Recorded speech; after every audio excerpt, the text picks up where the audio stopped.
Good afternoon and welcome, everybody. This would be the Jeff Cameron Show right here on 97.9 ESPN Radio. Great to be with you. A fine Lawn Maintenance Tuesday to you and yours. I'm Jeff, that's Tom. We're online, ESPNTallahassee.com. That's where you go to listen live via the streaming free. Always, if you miss anything, we got you covered. All 3 hours going to be posted on the conclusion of the program, both to iTunes and in our own audio vault. Email the show if you want, jcs at 979ESPNradio.com. On Twitter, it's at JCameron Show. It's also at 979 ESPN Radio if you want to Periscope the program. You say, man, I need to do some Periscope at a Cameron Show today. Better go to Twitter.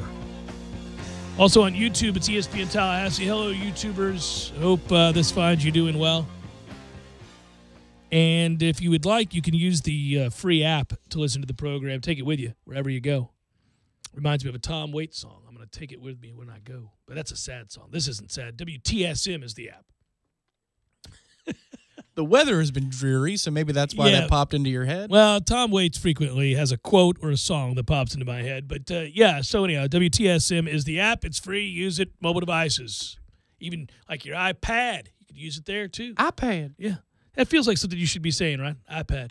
In that voice. iPad. Only, are we the only two people that get that joke that you and I have? That's a VIP pass joke. But I'm saying that voice is the VIP pass joke. Probably, I would think, yeah. That was we were making each other laugh walking into the Rose Bowl in Pasadena. With the security details. Sir. Yeah.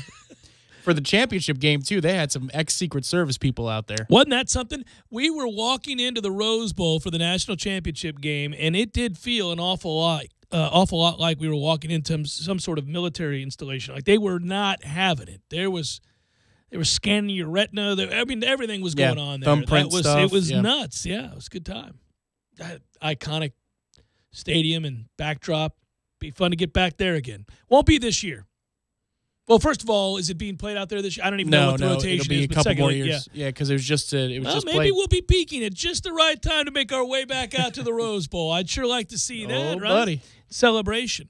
Well, both the men and women carried the day over the long weekend, and I don't mean to dismiss Memorial Day. Obviously, everybody took the time to reflect, as you should, in memory of those that paid the ultimate sacrifice. So I don't mean to dismiss that. I'm just saying over the long weekend, beyond that, on the field of play, the men and women carried the day. Congratulations to the women's softball team on going back to Oklahoma City. Congratulations to the men's baseball team in winning the ACC for the second consecutive year.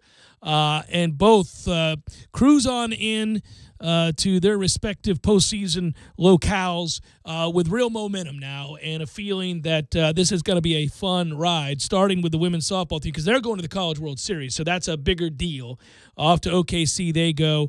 They get the 3-1 victory over Louisiana State in Game 3 of a regional there. That was the towering shot that we saw from Jessie Warren, who, she was just dominant. And has been her whole career. You go back to the 8-5 11-inning win, and you see this team now making its way back to OKC, which was the team goal, as it is for both these programs, is to get back to their respective World Series, and that's something of an accomplishment for a softball team that lost the services of Jessica Burrows on the hill and Alex Powers, who was an All-American. That's a big damn deal. Congratulations to them, and people know me. I'm not diehard locked in to women's softball. I'm not going to pretend like I am. I know who the good players are. I know if they're having a good season or not, and I root for them as I root for all Florida State programs. I didn't realize, and I'll say this again later when I kind of document what they're doing and what they have achieved up to this point, that Jessie Warren was the player that she is. And forgive me for that. I knew she was a good player. I hear her name all the time. But I didn't know she'd hit 81 home runs in her career. When she hit that long one, I saw a stat pop up and realized she hit 3 home runs in this postseason in 79, 80, and 81. And I thought to myself, well, that's an awful lot of home runs. And then I looked it up. That's the most in ACC history. So she is a badass and came up big when she was needed most. Right, which is akin to not too far away from the softball field, some of the greats that played at Florida State baseball. That's right. When you're that good at the collegiate level, you can leave the yard seemingly every time you have to. And even some of her outs over the weekend, especially the doubleheader on Saturday, there's one, I think it was line to third base that I can think of. It was third or first. You have expectations. Well, you have expectations when somebody takes to the plate and then they deliver on them. In that sport especially, it's got its own kind of majesty. It's why the home run chase in 98, tainted as it is now, in the moment was so special because you got what you were expecting more often than you have any right to. It's like Tiger Woods winning a golf tournament. He shouldn't win a tournament at like a 20, 30% clip. That's ridiculous. Right. But he did it in a way that, the odds say is nearly impossible in baseball, softball as well. And I'm tickled for the Noles, too, because the women's softball team obviously lost to LSU last year at this point in the season. Revenge is a beautiful thing. They downplayed it, but it's got to be sweeter to be able to do that, especially in the setting where you're playing an unusual back-to-back, a doubleheader because of bad weather coming in. That must have been a whirlwind of a 6-7 hour period for them. So they win and they move on, and we'll watch their progress in the College World Series and hope that they win it out at OKC. And the men win the ACC tournament back-to-back seasons. By the way, hell of a 4-year run in the ACC tournament, right? I mean, you got to win big games there. They're 15-1 over the last 4 seasons in that tournament. That's back-to-back ACC crowns. When you consider the number of teams in the conference that play at a high level, that is doing some things. So they deserve that credit. And good for Mike Martin, his staff, and those kids who, as we said at this time a year ago, are playing their best baseball when it matters most. And you think about how it was that really was the catalyst for the run in the postseason last year. Let's hope it serves to be the same this year. Florida State will be hosting as the top seed in the NCAA Tallahassee Regional. Samford on Friday night, 7 o'clock, weather permitting. Knock on wood there. Number 2 seed in this regional is Mississippi State. The number 3 seed is Oklahoma. So a pretty tough regional. But last year, this was the start of a run back to Omaha. Let's hope that that's where they're going here. They got a lot of things going in their favor. You know, you think about the wins over the weekend, well, dating back to the end of last week, over Virginia, the start of last week, really. Golly, that does go on a ways, doesn't it? It was on this day that they beat Virginia, right, a week ago? The wins over Virginia, North Carolina State, Clemson, and Louisville. They've beaten a lot of good teams. They've won 10 of their last 11. They have found ways to win in extra innings. They've won on walk-offs. They've come back. They've built leads. They've done it every way imaginable. And they're playing extremely well. When you look at those 10 wins, that's 5 of them over ranked teams. So bravo, that all led to them being a national seed. We wondered late in the year whether or not they could be a top 8 national seed. This run guarantees it. You do get the sense, too, that the win over Clemson was the one that separated the two programs for the national seed. And so Florida State got that much-needed win. You saw the emotion from Mike Martin and the way that he responded. You could tell he wanted it, like he knew that that was the one they had to have. They get it. And now if they win out, once again, though, I'll say this about the way that we decide our champion in baseball. It drives me nuts. You're going to eliminate. You're going to have 2 teams in the same conference facing each other. They're paired. If it happens that way, they got to do it better. They got to do a better job. It's better than it used to be now, seeding through 16. But I think we can do better. The curious move is why Clemson is at 10. If you look at their resume versus Florida State's and North Carolina's, for example, who got a 6 seed. I don't know. If you're lazy and you look at conference record, overall record, maybe you can make a bit of a case. But if you look at RPI top 25, RPI top 50, the way they're playing right now, which is the committee does take that into an account. Obviously, Florida State doing what it did in the last 3 weeks after losing the rubber match to Clemson, 10-1 since that time. You would think that's probably taken into account when you're looking at, should we make them a top 8 seed? And the committee said, yes, they're going to be the 7 seed. I just don't understand why Clemson is at 10, North Carolina's at 6, and Florida State's at 7. If you looked at the balance of power in the ACC, especially given we beat North Carolina head-to-head this year, it doesn't really make a whole lot of sense. However, if you have a weak moment and you look forward into the future, if Florida State was to escape this weekend and next weekend, the bracket does set up kind of nicely. I don't do that, Tom. I'm not if you doing get out that. to Omaha, yeah. if you dream big, if you dream this might be the year. Well, I like to dream big, but I mean, there are a lot of baseball games between now and then. The answer to your question, I suppose, is solely the RPI. North Carolina is 8 in the RPI, and Clemson is 11 after the weekend. So that's the only answer I can give you. And we climbing ahead of North Carolina, We're though? third. Right. So why? yeah, we're way ahead of North Carolina. Yeah. We're 43 and 17, and number 3 in the RPI. It's pretty amazing, by the way. 2 teams, same state. Florida 1, Stanford 2, Florida State 3. As for the teams that come to this regional, and again, you wonder about the kind of competition you'll be facing to get out. Mississippi State is 28th in the RPI. Again, just give me RPI numbers here. They're 28th in the RPI, 31 and 25. I suppose I should have looked up Samford, right? Oklahoma is 40th at 36 and 23. So that's where they are. And Samford, did you look them up? I didn't. Forgive me. Sorry, Samford. I'm still looking for you. I'm sure they got a good pitcher that gives you a little bit of pause in the first game because that's what teams do. Any team can do. Yeah. To footnote the Florida State North Carolina thing real quick. Aaron Fitt, who does this for D1 baseball and covers nationally, he says, and this is on Twitter, I totally don't get this one. FSU went 16 and 11 versus the top 25. UNC went 9 and 11. FSU 20 and 11 versus the top 50. North Carolina 10 and 12. FSU had a better RPI and is hotter, just won the ACC tourney. All that adds up to offsetting any regular season standings gap. Agreed. Yeah. Right? No, I don't disagree. It's an ironclad case. And yet the decision was made to put the Tar Heels for what? I frequently am left scratching my head on these decisions. By the way, Samford is 98th in the RPI, 36 and 24 on the season. You know what's pretty amazing is to go through and look at some of these teams. Virginia, for example, 83rd at 29 and 25 in the RPI.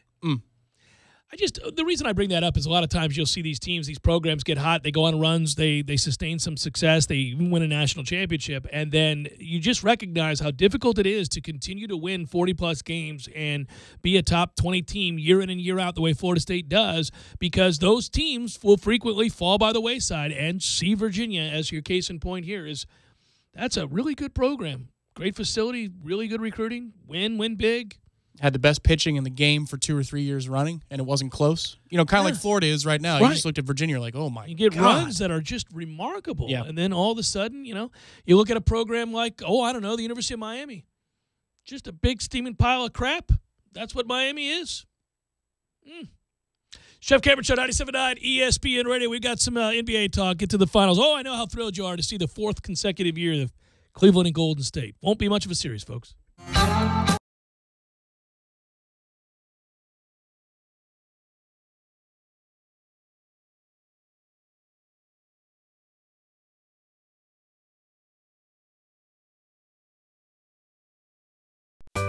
Sorry, boys, I did not have time to pack. We got this. It's right here, guys. We got this. I thought I could handle it. We got this. Moving doesn't have to be a hassle. Call us first at 2 Men on a Truck. No matter the move, home or business, we'll make it a smooth one. I forgot something. We got this. Landowners, your Mahindra dealer is ready to help you save during Mahindra's Red Tag Sale. Enjoy up to $7,900 in tractor cash back and savings, or utility vehicle savings up to $1,700. Plus, Mahindra's industry-leading warranties still come standard. So hurry in for Mahindra's Red Tag Savings.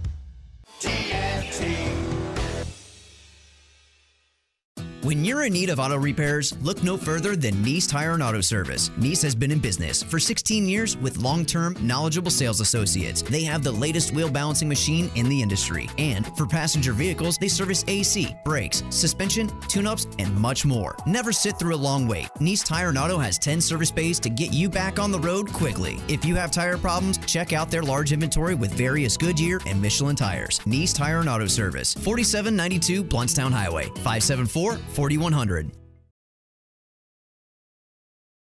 .com to view selection. Offer with approved credit. See dealer for details. Program restrictions may apply. In Thomasville, Georgia. I give to you easy laundry service from my friends at Wash Around the Clock. Oh, buddy, this is a game changer. If you're like me, your life is hectic. Between work, school, your kids' sporting events and activities, well, it leaves you precious little time to kick back and take a load off. About the last thing you want to do is hours of laundry, but there it sits, staring at you, taunting. No more. That's right. More watching, less washing.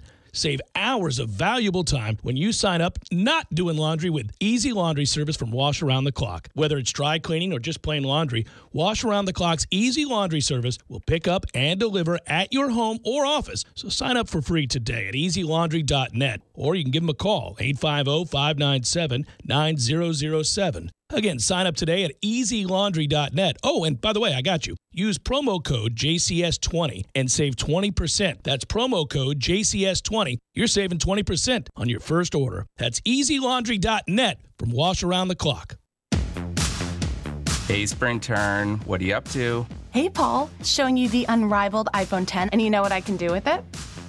No, what? I can unlock it with my face. They call it Face ID. Check it out. Wow, do you have to make that face when you unlock it? No, but it's way more fun this way. Okay, yeah, we'll go with that. Get the unrivaled iPhone 10 now for just $20 a month. That's 50% off from Sprint. Visit a Sprint store, sprint.com/iPhone, or call 1-800-SPRINT1 today. Requires 18-month leases for well-qualified customers. Early termination results in remaining balance due. Excludes tax credit applied within 2 bills. iPhone 10 64GB, $20 a month after $21.67 a month credit. Coverage and offer not everywhere, subject to credit and $30 activation fee. Restrictions apply.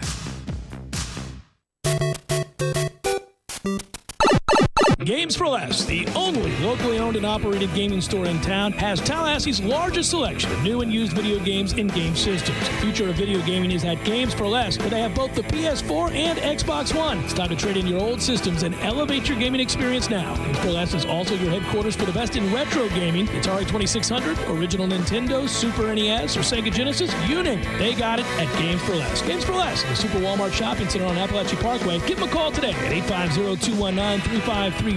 That's Games for Less. Tin Lizzie's Cantina in Collegetown offers thirst-quenching cocktails, friendly service, and unique cuisine. Choose from more than 25 gourmet soft tacos, shareable dips, crisp salads, hot skillets, or specialty margaritas. Join us for lunch, and parking is free from 11 to 2, Monday through Friday in the Lawrence Street parking garage. Tin Lizzie's, open daily at 11 a.m.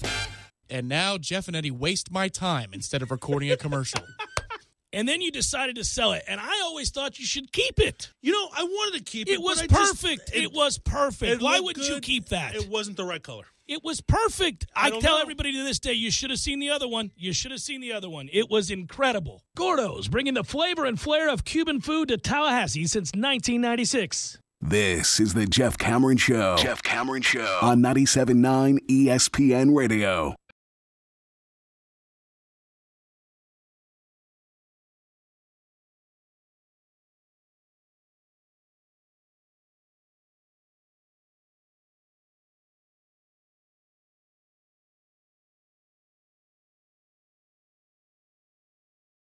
Jeff Cameron Show, 97.9 ESPN Radio. Man, I'm thinking about the positive momentum here, Tom, and I feel like, dare I say it, and I'm knocking on wood and angering everybody in the process. I think that the baseball team's going to cruise through this regional.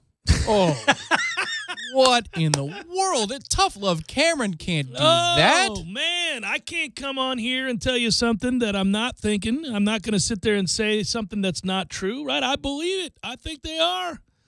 They're rolling Big River. I think the ladies are going to win their first game out in OKC rather easily, too. Oh, man. What are we doing here? Kicking ass and taking names? That's what we're doing, Tom Lang. Tough Love Cameron needs to have a word with Carp. Just focus on the negative, man. That's what Tough Love Cameron does. I don't want to be focusing on the negative. I'm pleased with the way things are going right now. How could you not be after this weekend? Weren't you? And it beats talking about the damn NBA Finals that now see Golden State and Cleveland square off for the 4th consecutive year. Kudos to LeBron James, man. Good Lord almighty. take this team. This reminds me of that 07 Cavs team that was just hot garbage that he found a way to muscle through. There aren't too many worse teams who have played in the NBA final, but that dude is something special. And I just, I do take the time to appreciate it while I can. Hot garbage. LeBron's done it again. He has. 2 home teams in Game 7 losing with similar problems from beyond the arc. Just could not hit the broadside of the barn. Nothing matches what Houston did. That is, my God. You just don't see professional basketball players combined to miss 27 shots from three-point range. I would venture a guess that if there were nobody on the court and you had Houston shoot 27 straight times from just their side of half court, they'd make more than 0. If you just said, okay, you guys get 27 attempts from half court or just on your side of half court, see how many you make. They'd make more than 0. Yeah, as that game was going on, it reminded me of the 2012 Florida State game in which we turned the ball over 5 times, and we would have won with 4 turnovers, but the fifth one was the killer. Was a toughie, yeah. Yeah. When they were 0 for 22, they still had a fighting chance to win that game. In fact, they may have still been in semi-control of the game because Golden State was not scoring. Yeah. And then you get to about 27, and, well, Golden State goes on a crazy 20-0 run, it feels like, at that point in the third quarter. Well, Game 6 and Game 7 featured Golden State doing similar things, dominating the third quarter. The second half of these games combined sees Golden State outscore Houston 122-63. We're done talking here. You get outscored 122-63. Now, I'll grant you the circumstances are different. The circumstances are such that you don't have a Chris Paul, and if you're a Houston fan today, you're rightfully, and a Houston player, rightfully thinking, with Chris Paul, there's a good chance with the way that the first half played out with Golden State looking almost indifferent and discombobulated, playing as poorly as a championship team can play, you probably win. You're probably on your way to the finals. And, oh, by the way, a far more compelling finals it would be if it had been Cleveland versus Houston. Houston would have still been favored, but not by a lot.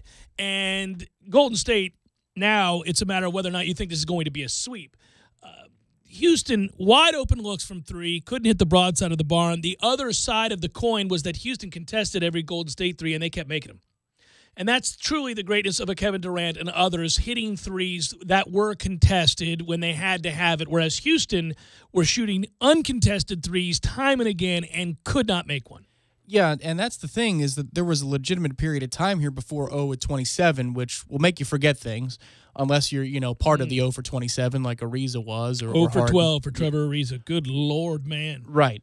But there was a significant period of time here in the first half where you're looking around and you're saying, you're going to blow this thing, Golden State? Oh, you're going to lose to Houston without Chris Paul. Right.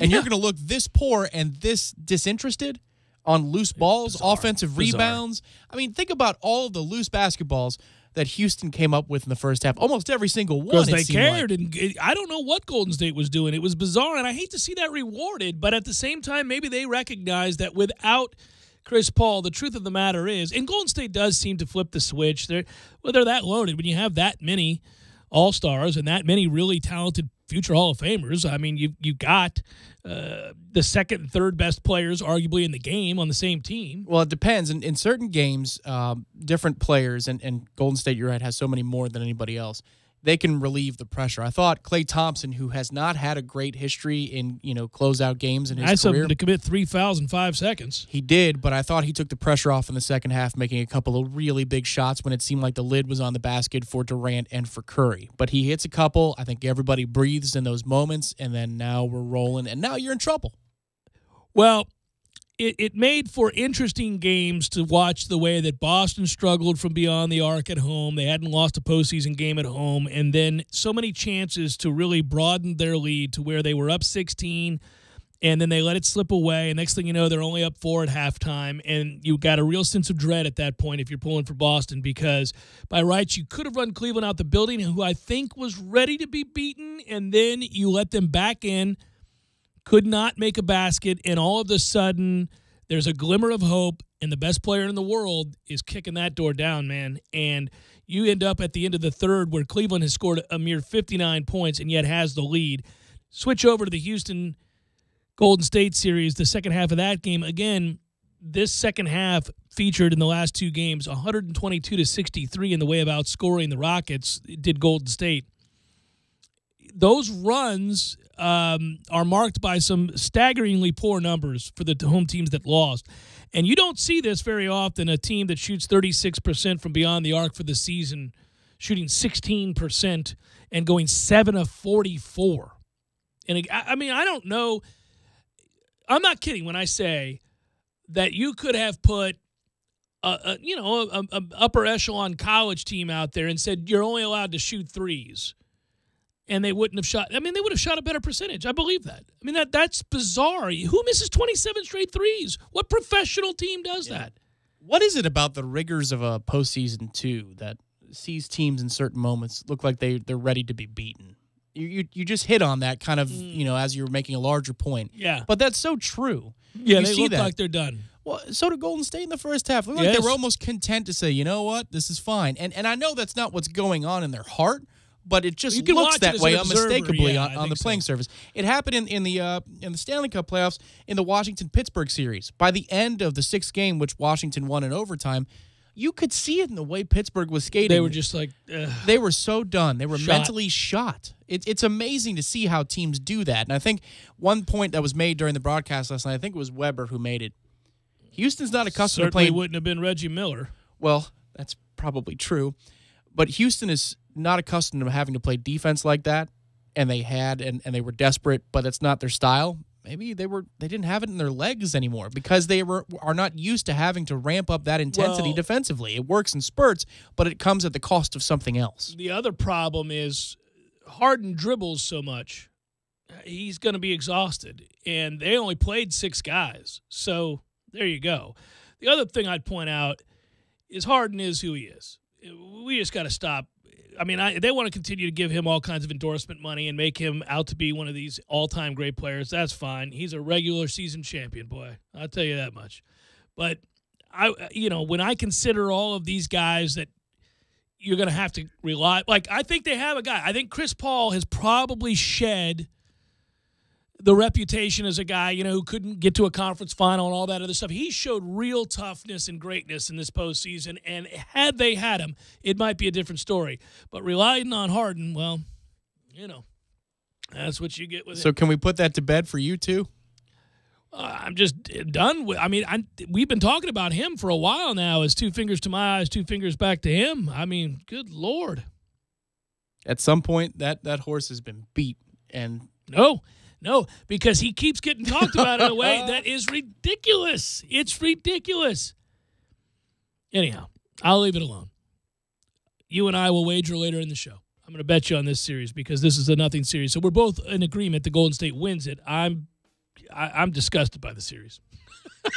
The question in this series is, does Golden State show such a lack of respect for Cleveland that I hope so. They're in an bleep mode in an elimination type game? Not that they're down in the series, but that it even gets pushed to a game 6 because they messed around and looked like they did in the first half last night against Houston.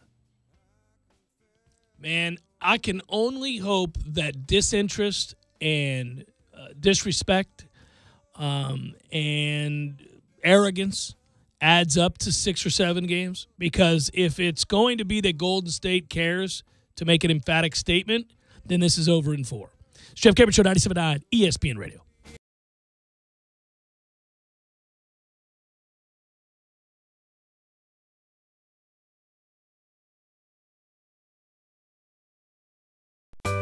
Sorry, boys, I did not have time to pack. We got this. It's right here, guys. We got this. I thought I could handle it. We got this. Moving doesn't have to be a hassle. Call us first at 2 Men and a Truck. No matter the move, home or business, we'll make it a smooth one. I forgot something.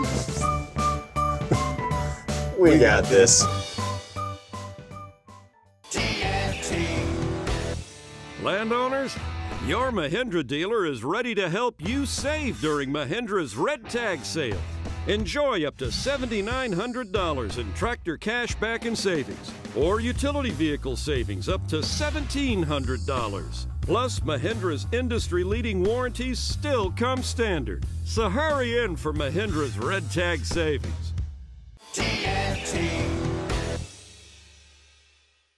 When you're in need of auto repairs, look no further than Nice Tire and Auto Service. Nice has been in business for 16 years with long-term, knowledgeable sales associates. They have the latest wheel balancing machine in the industry. And for passenger vehicles, they service AC, brakes, suspension, tune-ups, and much more. Never sit through a long wait. Nice Tire and Auto has 10 service bays to get you back on the road quickly. If you have tire problems, check out their large inventory with various Goodyear and Michelin tires. Nice Tire and Auto Service, 4792 Bluntstown Highway, 574-4100. This way at 850-877-7200 for more information or directions to TNT Hideaway. Don't miss this opportunity on June 2nd from 10 a.m. to 2 p.m. Fonville Lewis Messer McConaughey sponsors Braves baseball so that all of you can enjoy the action. Ever since the days of Hank Aaron and Dale Murphy, we've been Tallahassee's home run hitting law firm. And because we don't get paid unless we win, we want to win every case as much as Chipper Jones wanted to win every game. So when you're injured, don't just trust any law firm to handle your case. Make the call to the bullpen for a trusted closer. To see our stats on the back of our baseball card, visit wrongfullyinjured.com. Fonville Lewis Messer McConaughey. Personal injury law is all we do. It's time to dust off your running shoes for the 5th annual Run 211, benefiting 211 Big Bend. Since 1970, 211 Big Bend has provided our 8 counties with confidential 24/7 crisis counseling, information, and referral services, all for free. Help support this worthy cause Saturday, June 2nd with a 1-mile fun run at 8 a.m. and a 5K run at 8:30 a.m. Once again, that's Saturday, June 2nd at 8 and 8:30 for the 1-mile and 5K runs. For information and registration, head to 211bigbend.org/run211. This morning's a little slow because you binge watched your favorite show. You watched all night instead of going to bed. Now you're at work and feeling dead. Spoiler alert, today is going to hurt. You look like a zombie. When your morning is hell, just go to Taco Bell. And for just $1, let us make you breakfast, like Taco Bell's grilled breakfast burrito. Eggs, bacon, and cheese wrapped in a warm tortilla. At participating stores for a limited time during breakfast hours. Prices may vary. Tax extra. Shot, save, rebound, score! The playoffs are here. The Corner Pocket is your home all spring long for all the heart-pounding moments in the NBA and Stanley Cup playoffs. It's held in a shot, save, rebound, score! The Corner Pocket on Appalachia Parkway next to Earth Fair is your headquarters for Trivia Tuesdays, Beer Bingo Thursdays, and of course, all the moments you'll never forget. For the championship! The Corner Pocket Bar and Grill, 2475 Appalachia Parkway. Tallahassee loves the Corner Pocket. This Day in Sports, brought to you by Superlube, 19 Tallahassee area locations. Quick, convenient, no appointment necessary. Get your history lesson weekdays at 5:30 during the Jeff Cameron Show, right here on 97.9 ESPN Radio.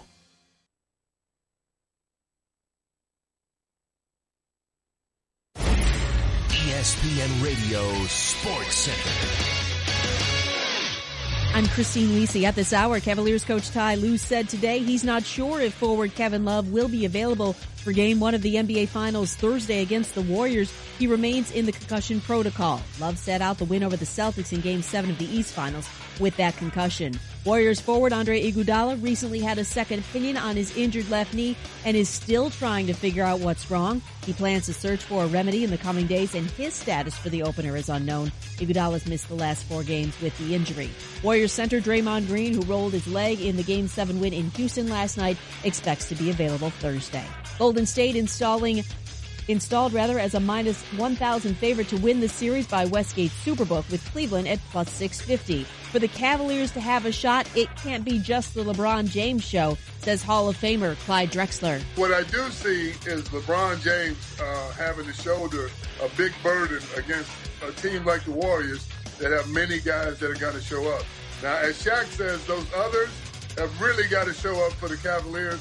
And if they don't, it's going to be a short series. Clyde Drexler on Get Up. Coverage of Game 1 of the NBA Finals Thursday, 8 Eastern, ESPN Radio, ABC, and the ESPN app. Capitals forward Tom Wilson will not have a hearing with the NHL for his late blindside hit on Golden Knights center Jonathan Marchessault in Game 1 of the Stanley Cup Final. Wilson, who does have a history of borderline hits, got a 2-minute penalty for interference. Marchessault went through the concussion protocol and later returned to the game. Baseball, Mets right-hander Noah Syndergaard heading to the DL with a strained ligament in his right index finger. Serena Williams in her comeback to Grand Slam tennis rallied in the first set tiebreaker at the French Open today on the way to her straight sets victory.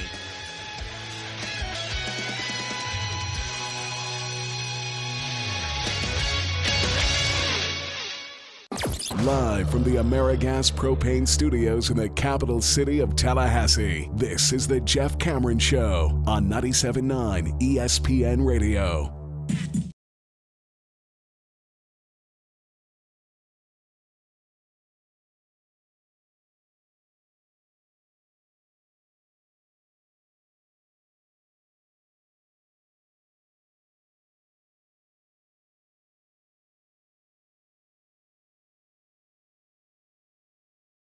You saw my girl Serena.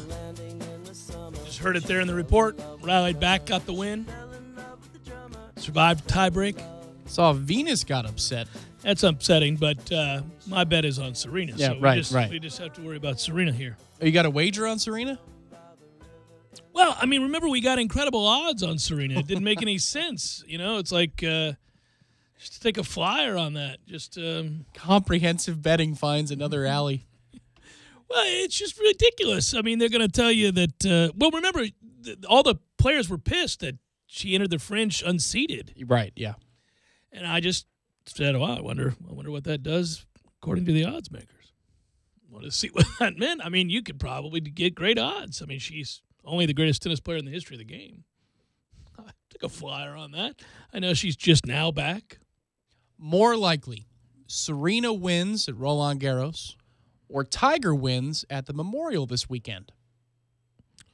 That's actually good stuff because Tiger's won 5 times at the Memorial and has been as good there as just about anywhere he's ever played, and he's playing well. He's a top 15 power ranking guy on that course for sure. Maybe any course, but certainly that course.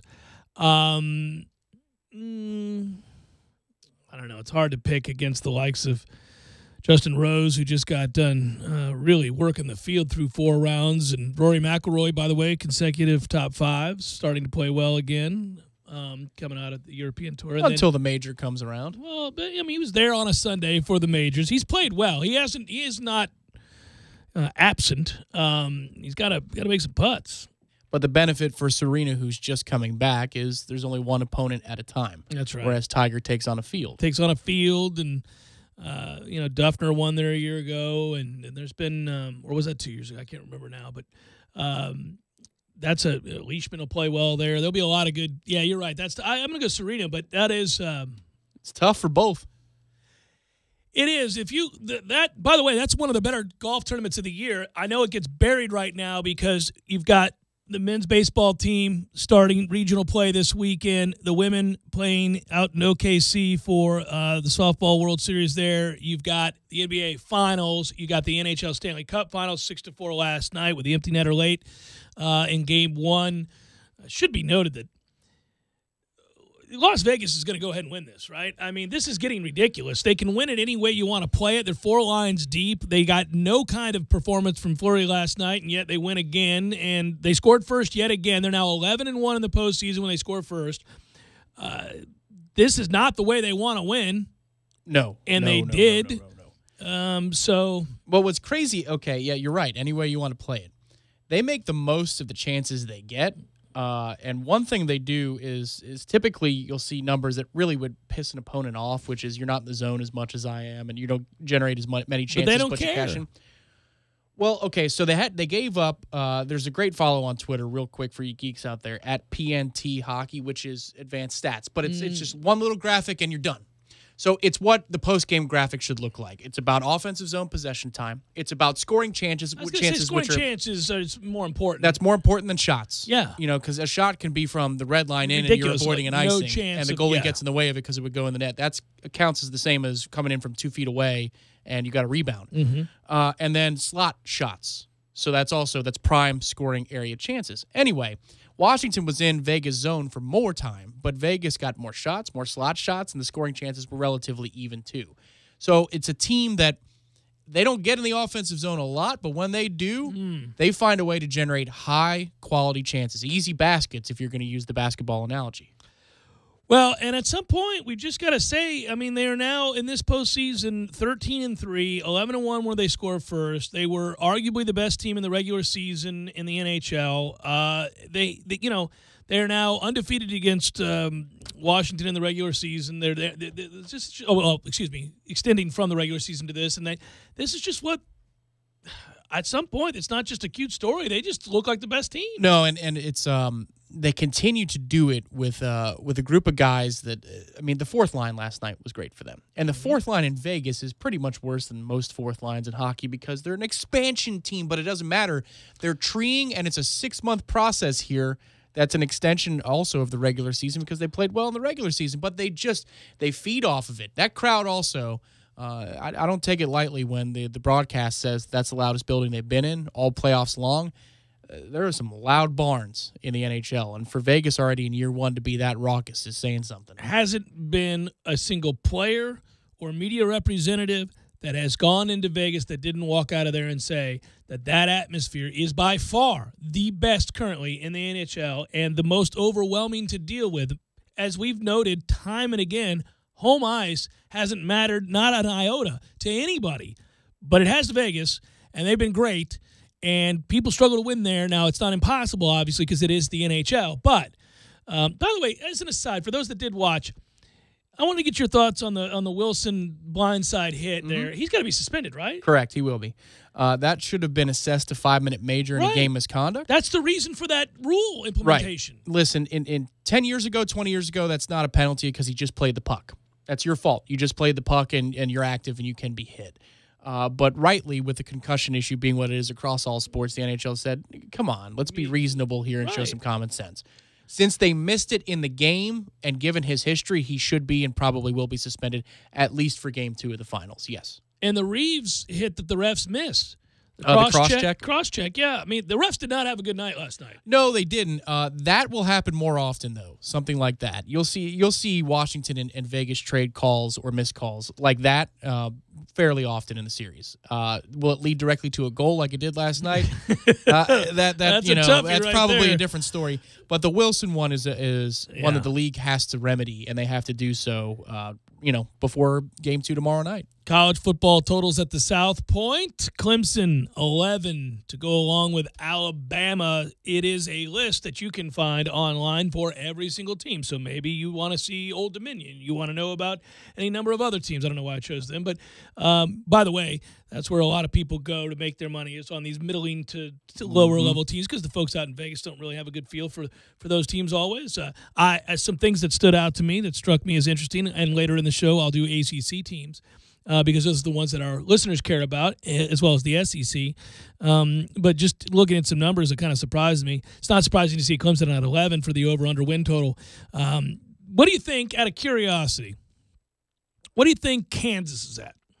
Kansas, where Nick Saban is destined to go. And We've painted a picture for it to happen. But what do you think they're at? 3. 2.5. Okay. Good job. What do you think Oregon State's at? 2. 2.5. Oh, okay.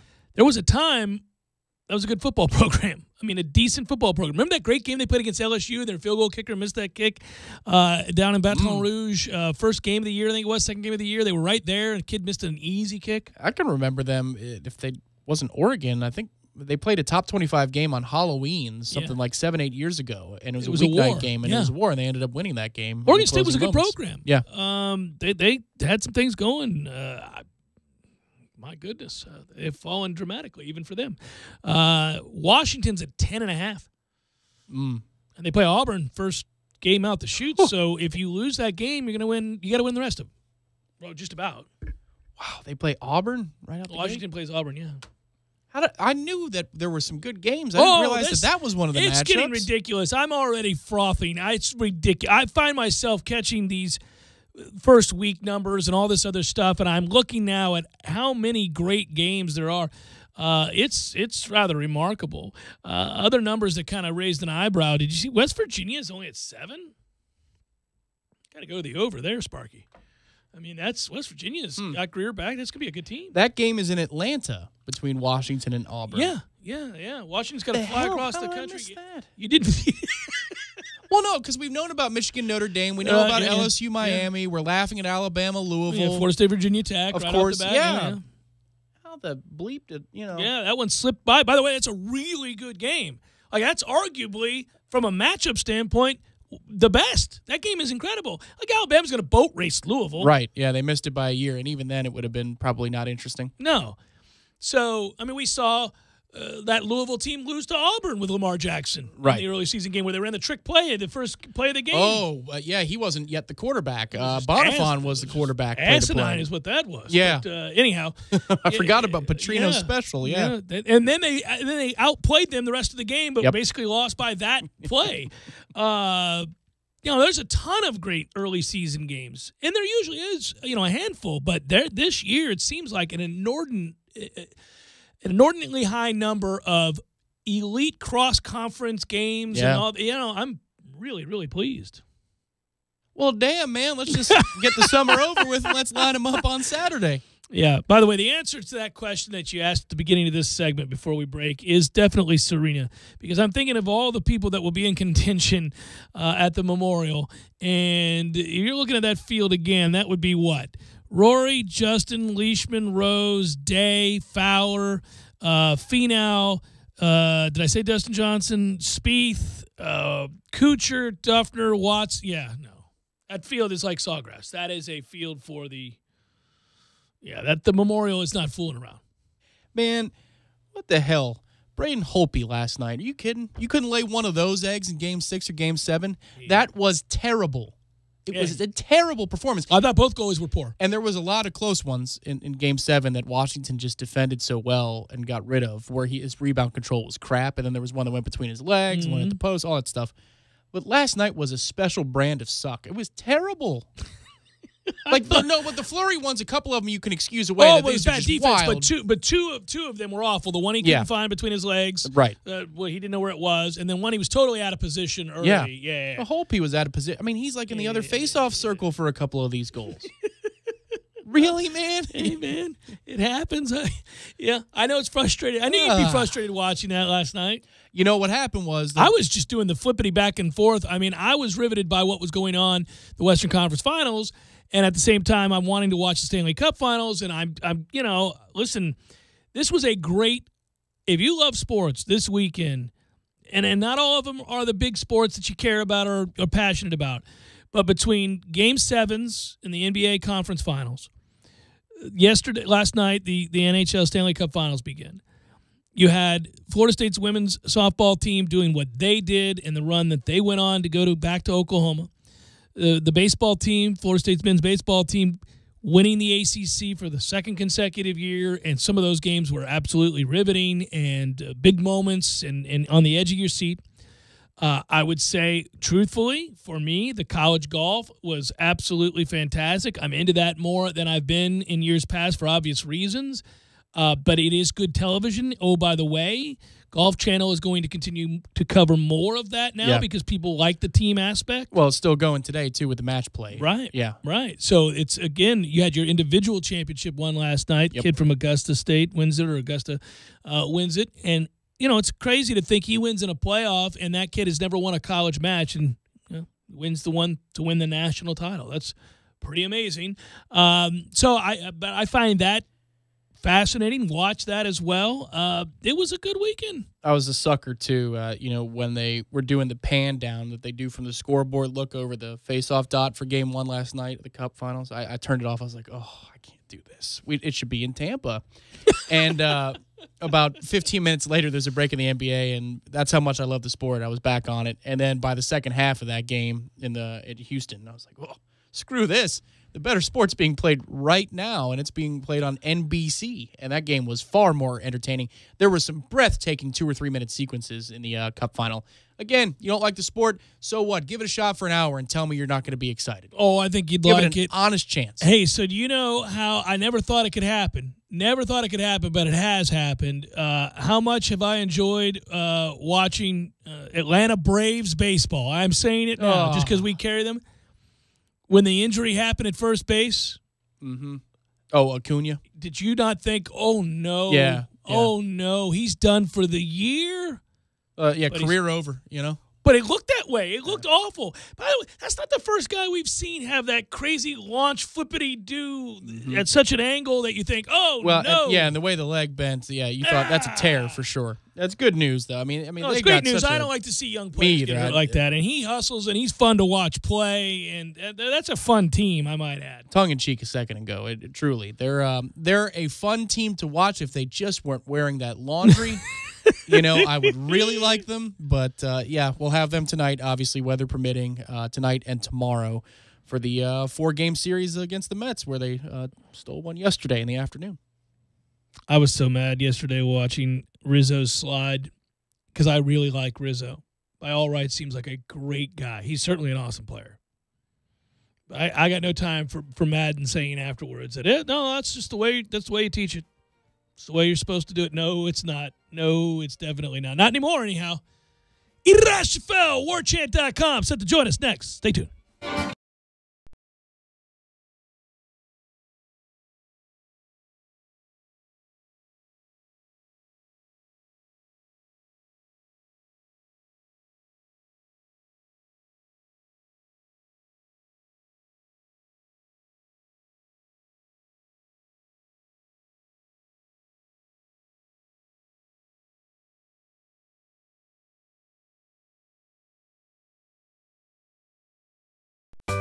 Sorry, boys, I did not have time to pack. We got this. It's right here, guys. We got this. I thought I could handle it. We got this. Moving doesn't have to be a hassle. Call us first at 2 Men and a Truck. No matter the move, home or business, we'll make it a smooth one. I forgot something. We got this. Landowners, your Mahindra dealer is ready to help you save during Mahindra's Red Tag sale. Enjoy up to $7,900 in tractor cash back and savings, or utility vehicle savings up to $1,700. Plus, Mahindra's industry-leading warranties still come standard. So hurry in for Mahindra's Red Tag savings.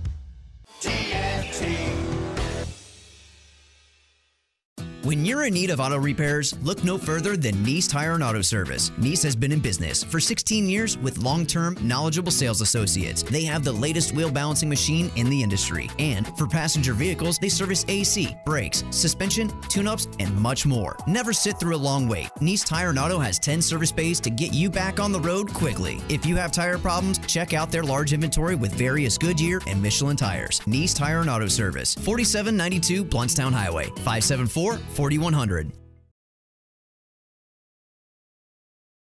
Beer, people wouldn't spin in the wheel of fortune. He asked me if I'd studied marketing, and I told him I had, but what I didn't tell the poor guy was that in 4 years, I didn't learn a damn thing in any of my classes. Most of my business philosophy came from observing a girl named Bunny who lived across from me and was, let's say, working her way through school. You see, Bunny had a great service, sold it at rock-bottom prices with a smile, and had hundreds of happy customers. And aside from that little red light in her window, all her advertising was simply word of mouth. So I didn't see the need for all those charts and graphs and formulas. I knew all I needed to be successful were the Bunny marketing methods. Sell really good stuff, cheap, with a smile. And that's why, just like at Bunny's, there's always a big crowd at Poor Paul's wanting to spend their money. And that's why that poor kid thought I was so smart. Who's your buddy? I was driving in my car and I smelled a number 5 with fries. Hadn't stopped for lunch, made me realize it was just my ride.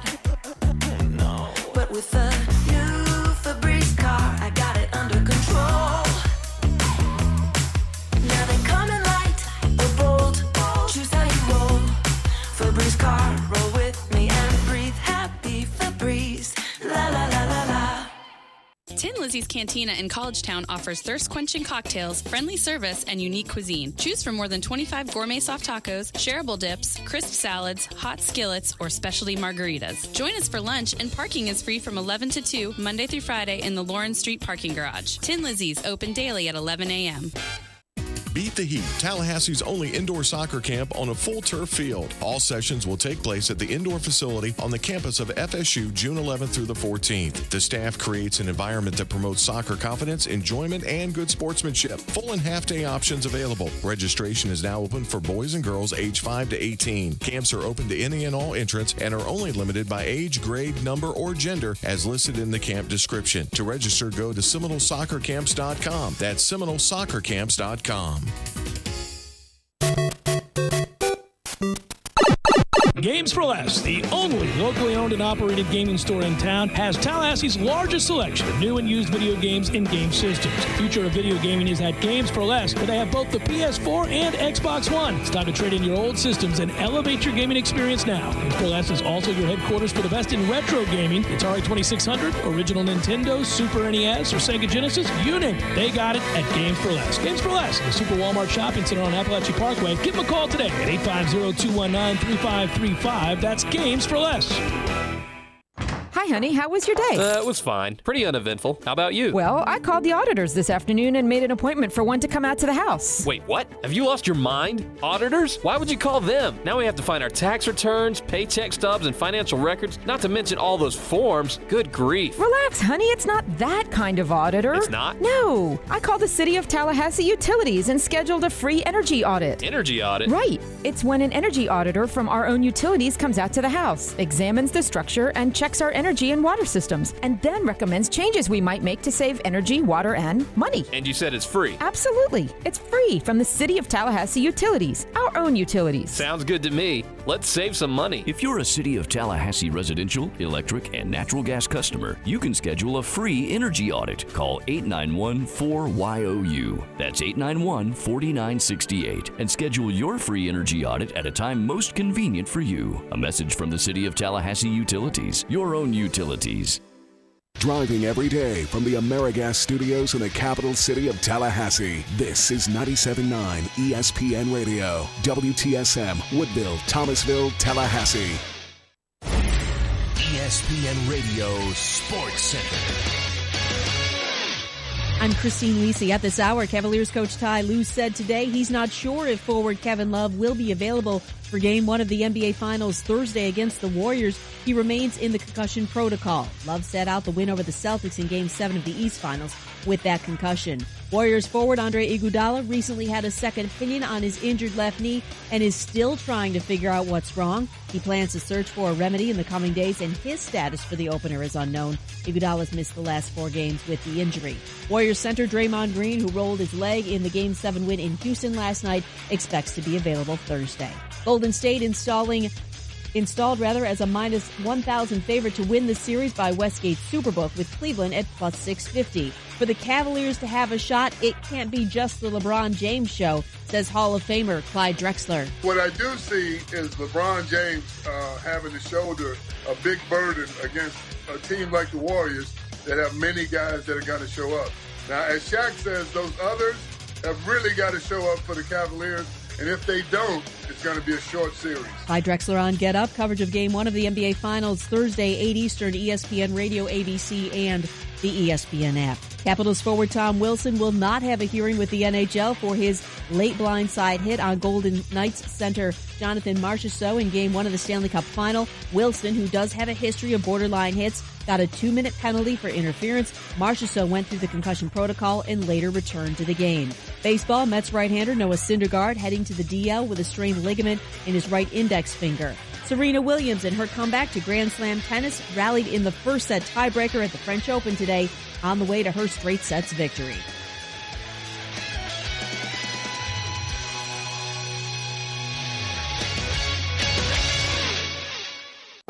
Live from the AmeriGas Propane Studios in the capital city of Tallahassee, this is the Jeff Cameron Show on 97.9 ESPN Radio.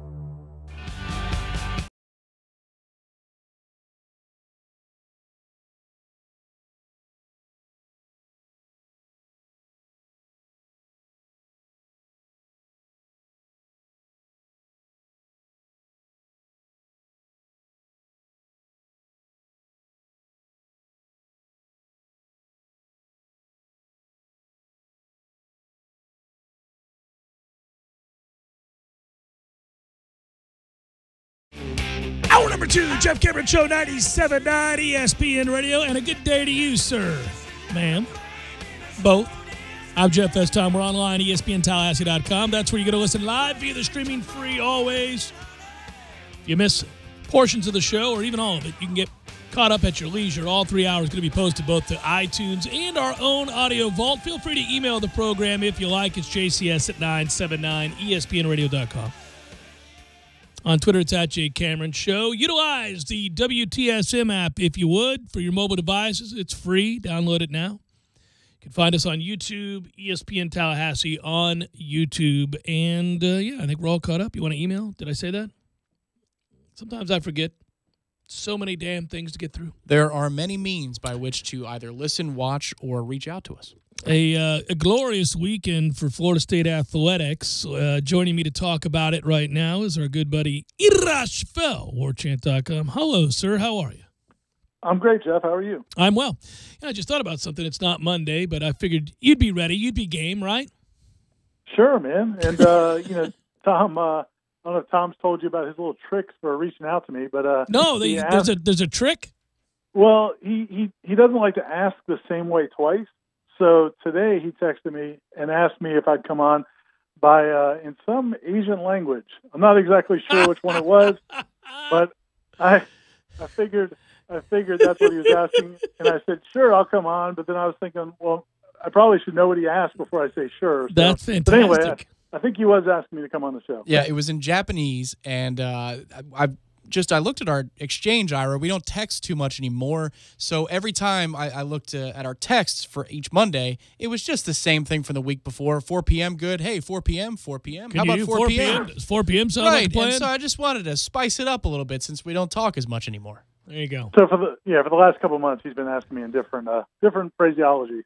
Hey, before I get into celebration over the women's softball team and the men's baseball team, talk to me about Malik Osborne, the 6'9", 215-pound power forward that has now decided to transfer from Rice to Florida State. The Noles winning out over Seton Hall, Northwestern, and Wisconsin, amongst others. Obviously, they've had a need to bring in a player. Of course, we also got the good news that eligibility was granted to Phil Kofer to come back. So this hasn't been a completely disastrous offseason for Florida State basketball. Not completely disastrous, no. In fact, the Kofer thing obviously is certainly big news. We talked to Phil last week and Leonard Hamilton, and they were hopeful that would happen.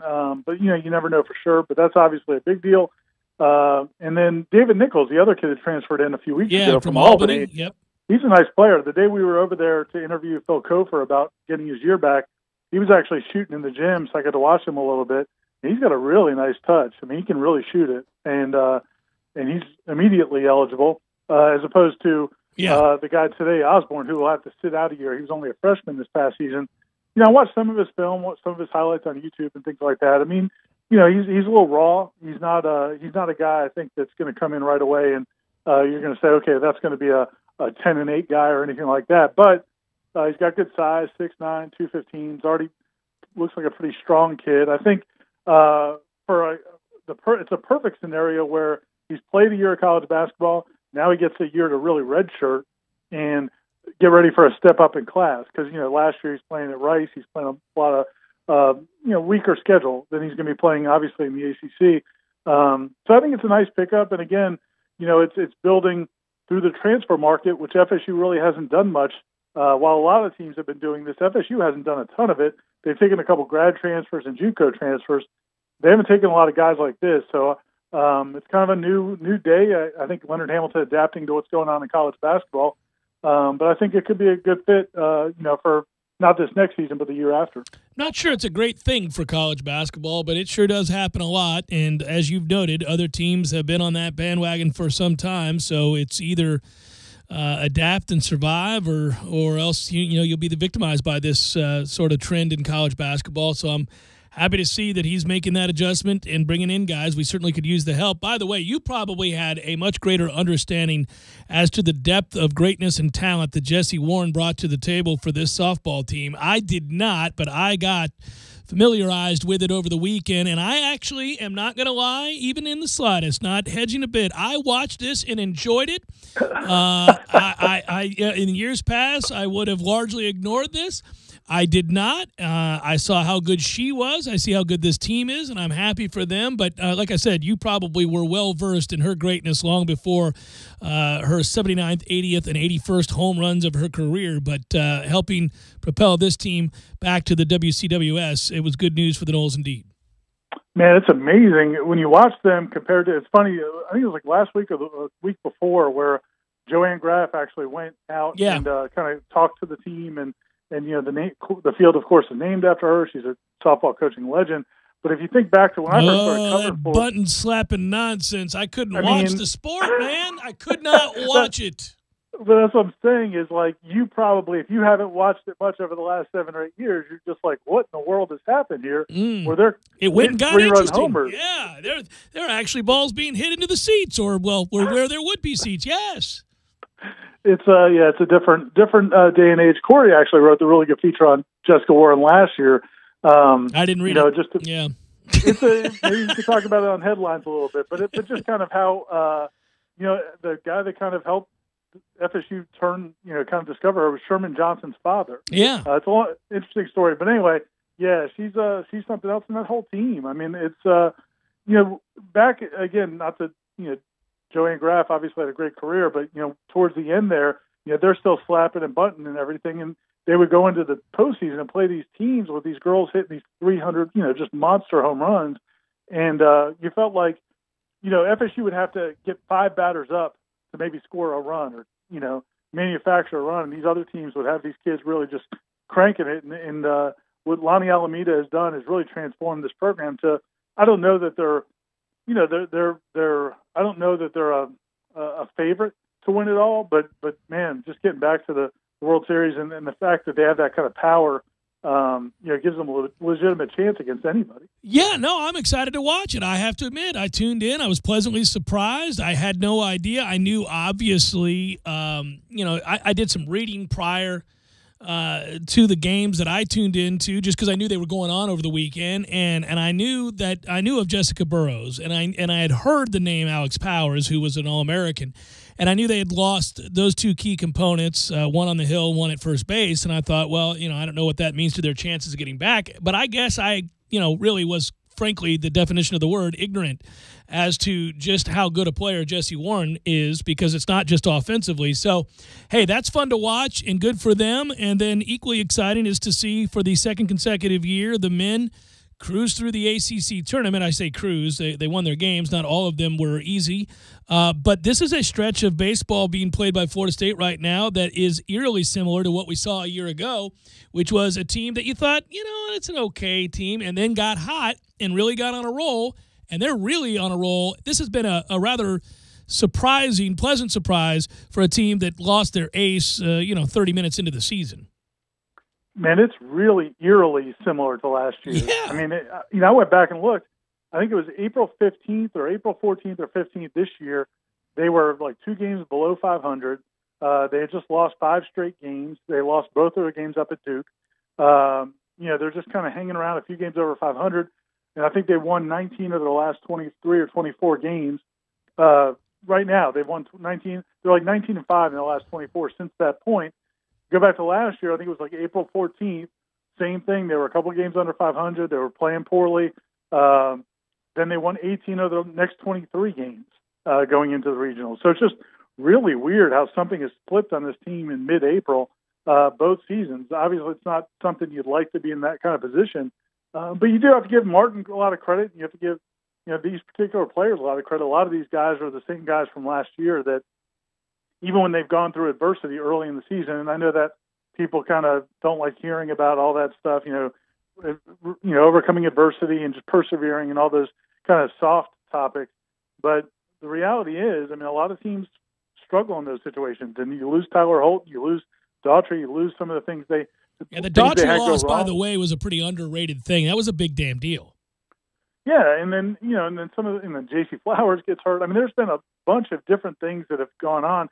That ended up being kind of a blessing in disguise because Reese Albert steps in and really emerges as a big part of this offense. So Again, I think you just have to give this program credit for turning things around, because not every team does that. A lot of programs, if you look at Miami this past season, there's obviously a lot of examples of Virginia this year. Virginia, yeah, a great example, yeah, where they stumble and then things kind of snowball in the wrong direction.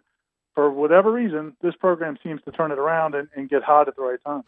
Yeah, and last year when they turned it around and got hot at the right time, they cruised through the ACC tournament, and then rather easily, where they were able to move on to the College World Series. And so all you ever ask is, again, it's like beating a dead horse, but here's the deal, man. Keep giving yourself a chance. Keep getting out there, and at some point, maybe the breaks will go your way. Maybe you'll get, you continue to play well down the stretch and put yourself in a position to win it all. That's all anybody can ask for. And now they're set up, obviously, where they've got some things going well on the mound, as well as this offense coming around. I mean, you have a bona fide ace in the way that Drew Parrish is pitching right now, and obviously Cal Raleigh is just hitting the cover off the ball. You see signs that Mendoza's about to do the same, so they're playing well. Yeah, I mean, I think you're right. As far as the lineup goes, I mean, you're at the point right now where, there's several guys in that lineup that scare you. And they didn't come through in every single situation at that ACC tournament, but Cal Raleigh and Mendoza, if they're going to hit the way they've been hitting over this last stretch, Raleigh particularly, I mean, he was clearly the best player in that tournament, which we haven't always seen out of him. And then, Luke obviously can hit, Mendoza, Applin. I mean, you got some real threats in that lineup now. It's not where you just have to get past one or two bats. You really have to get through most of that order to get to the bottom half, the bottom third, where you feel comfortable. And then, as you said, I mean, Parrish, he's just one of those guys. He's an amazing college pitcher where you just look at him and say, he's not throwing 95. He doesn't look, he's not imposing. But, man, he just knows how to pitch. And you look at his numbers, I tweeted out over the weekend, his last 5 starts are unbelievable. He's given up an average of like 4 or 5 hits a game, maybe a run a game. He's a run and a half a game.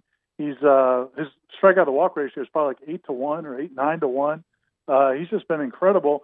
And then, a lot of these guys out of the pen that pitch really well. The pen overall pitched really well in that tournament. Again, baseball's crazy. You never know how it's going to go game to game, but it's remarkable what they've done from where they were, maybe 4 or 6 weeks ago. Yeah, Parrish giving him 7 innings each of his last 3 starts and striking out 35 batters over that stretch. Gave up a total in those starts of just 6 runs. He's been spectacular. I'll talk to you tomorrow, brother. Always appreciate it. Sounds good, Jeff. Take care. All right, take care. That's Ira Schoffel, warchant.com for the latest in Florida State recruiting, athletics, whatever it might be. Go to warchant.com. Yeah, I know it's sort of sacrilege to sit here and say that I've got high hopes for the postseason in Florida State baseball, but I really do. And that's relative to a championship, of course, but that's always a silly way to look at it. I mean, you want to win the championship. Ideally, that's the goal for everybody involved, obviously. But just in terms of the way they're playing, giving themselves an opportunity to get back out there, I feel like that team has got to be very confident in their ability to get back to Omaha. Yeah, they're playing right at the right time, and they have the experience to draw on from last year as well, returning to Omaha, knowing what it takes to get through. Knowing it and having your core intact year to year, I think really helps. So maybe there was something to it that after the Clemson loss, they said, okay, well, we have to play something like we did last year down the stretch, which was insane. But the danger is to expect that the pitching staff is going to be, as Ira kind of hinted at the end, you can't really predict these things game to game. Well, it's hard with bullpen situations, too. It looks a lot like it did last year, where it didn't matter who we called on, they were going to get big outs for us. Even down to Will Zierzow, again, who's pitched 1 inning this season, and he's kind of in a similar spot where if he gets called on the region, it's like, well, I guess he's Mr. June. Is that what he is? But I just have a hard time counting on that. The bats are going to have to be alive this weekend, especially. And the best part about the lineup is it's hitting so well that we're kind of glossing over the fact that just from a pure hitting standpoint, Jackson Luke is not having a good year. On base-wise, power numbers, they're all there. But as a hitter, the average is down below 260, whatever it is right now. If he gets hot to go along with the rest of this team, he can carry you by himself. So really, there are some signs to be really, really positive about and optimistic about. The Cal Raleigh numbers are insane. That's really kind of silly. I'm looking back. Raleigh, let's see, Tim Winnefeld posted something here to give him credit. Going back to April 29th, he's on a 15-game hitting streak. His average has gone up 50 points, nearly, from 283 to 330. And he's hit 7 home runs and driven in 22 in that stretch. He got 13 now in the year. In a day and age where people don't hit a lot of home runs, the bats having been made more wood-like, at least in their results. If you have a guy hit you between 13 and 18 home runs, he's having a great power year these days. Well, yeah, that's like what's going on with Seth Beer over in Clemson, and those two were tied together because there was a good chance they were going to play together up at Clemson, and that would have been, devastating. They know what's going on. I mean, it's about the postseason, but it's also about the draft that's upcoming. And they can see the light at the end of the tunnel. Well, they're both going to get drafted really highly. Cal's going to be drafted very highly. He is the player we knew him to be 2 years ago, not the one we saw play hurt all of last year. But this was critical for Cal in a way it wasn't for Beer up in Clemson. Show and prove he had done that. Cal had a rough year last year. It was injury-related. We know that. But for him to be able to prove it, in a money year, in a walk year, so to speak, this stretch is making him quite a few dollars. Hopefully he continues it on to Omaha for ball us. must look the size of a beach ball these days. It doesn't matter where it is in the zone. If it's it's off his shoe tops, it's up around his eyes, it's outside, it's inside. He is turning and burning on pitches inside. He's a guy that can go oppo. He's done. It's dumb. His outs are accidents. I mean, the balls are laced. They just happen to be at somebody. You have not seen. I'm knocking on wood here, but in truth, to give Cal proper credit, I didn't. Now, I'll admit, some of it we were on the air, so I can't say that I saw every single Cal Raleigh at bat in the ACC tournament, but I saw the majority of them, and I didn't see a bad at bat. And I don't know that I saw too many times where he didn't make really good contact. And that's when a guy's just unconscious, just wherever it is, he's barreling it up. It's fun to watch. Jeff Cameron Show, 97.9 ESPN Radio.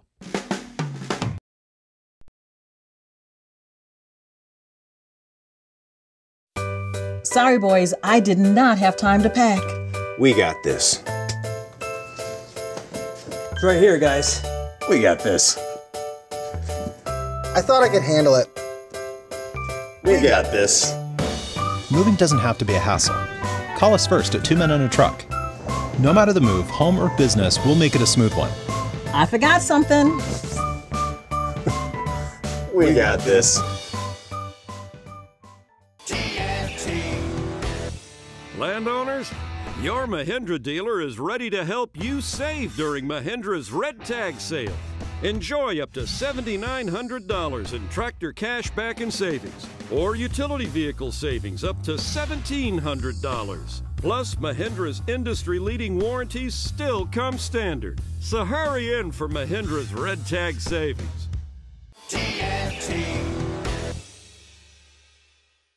When you're in need of auto repairs, look no further than Nice Tire and Auto Service. Nice has been in business for 16 years with long-term, knowledgeable sales associates. They have the latest wheel balancing machine in the industry. And for passenger vehicles, they service AC, brakes, suspension, tune-ups, and much more. Never sit through a long wait. Nice Tire and Auto has 10 service bays to get you back on the road quickly. If you have tire problems, check out their large inventory with various Goodyear and Michelin tires. Nice Tire and Auto Service, 4792 Bluntstown Highway, 574-4100. Fake explosions? Hey, Charles. Or a fist bump that ends in an actual explosion. Hey, Charles. Want to pull up to the party on this? Or arrive in this? Make this musical request? Or this one? So yeah, you can keep drinking the same old, but we think you'll like the exploding fist bump, showing up to the party properly way to lemon lime, right? Mountain Dew Ice. Clear, refreshing lemon lime, redefined. Hey, Spring Turn, what are you up to? Hey, Paul, showing you the unrivaled iPhone 10, and you know what I can do with it? No, what? I can unlock it with my face. They call it Face ID. Check it out. Wow, do you have to make that face when you unlock it? No, but it's way more fun this way. Okay, yeah. We'll go with that. Get the unrivaled iPhone 10 now for just $20 a month. That's 50% off from Sprint. Visit a Sprint store, sprint.com/iPhone, or call 1-800-SPRINT1 today. Requires 18-month leases for well-qualified customers. Early termination results in remaining balance due. Excludes tax credit applied within 2 bills. iPhone 10, 64 gigabyte, $20 a month after $21.67 a month credit. Coverage and offer not everywhere, subject to credit and $30 activation fee. Restrictions apply. And now, Jeff and Eddie wasting time when they're supposed to be recording a commercial. What do you think about this team this weekend? Crazy, huh? Really fast. And they're good. Where do they come from? Never thought about it. Oh, Never my thought goodness. about it. But then that one guy does that thing. I had 2 people call about it. It's know, ridiculous. It's the talk of the town. Gordo's, bringing the flavor and flair of Cuban food to Tallahassee since 1996. Time now for your Atlanta Braves Minute. Brought to you by Fonville, Lewis, Messer, and McConaughey. Personal injury law is all they do.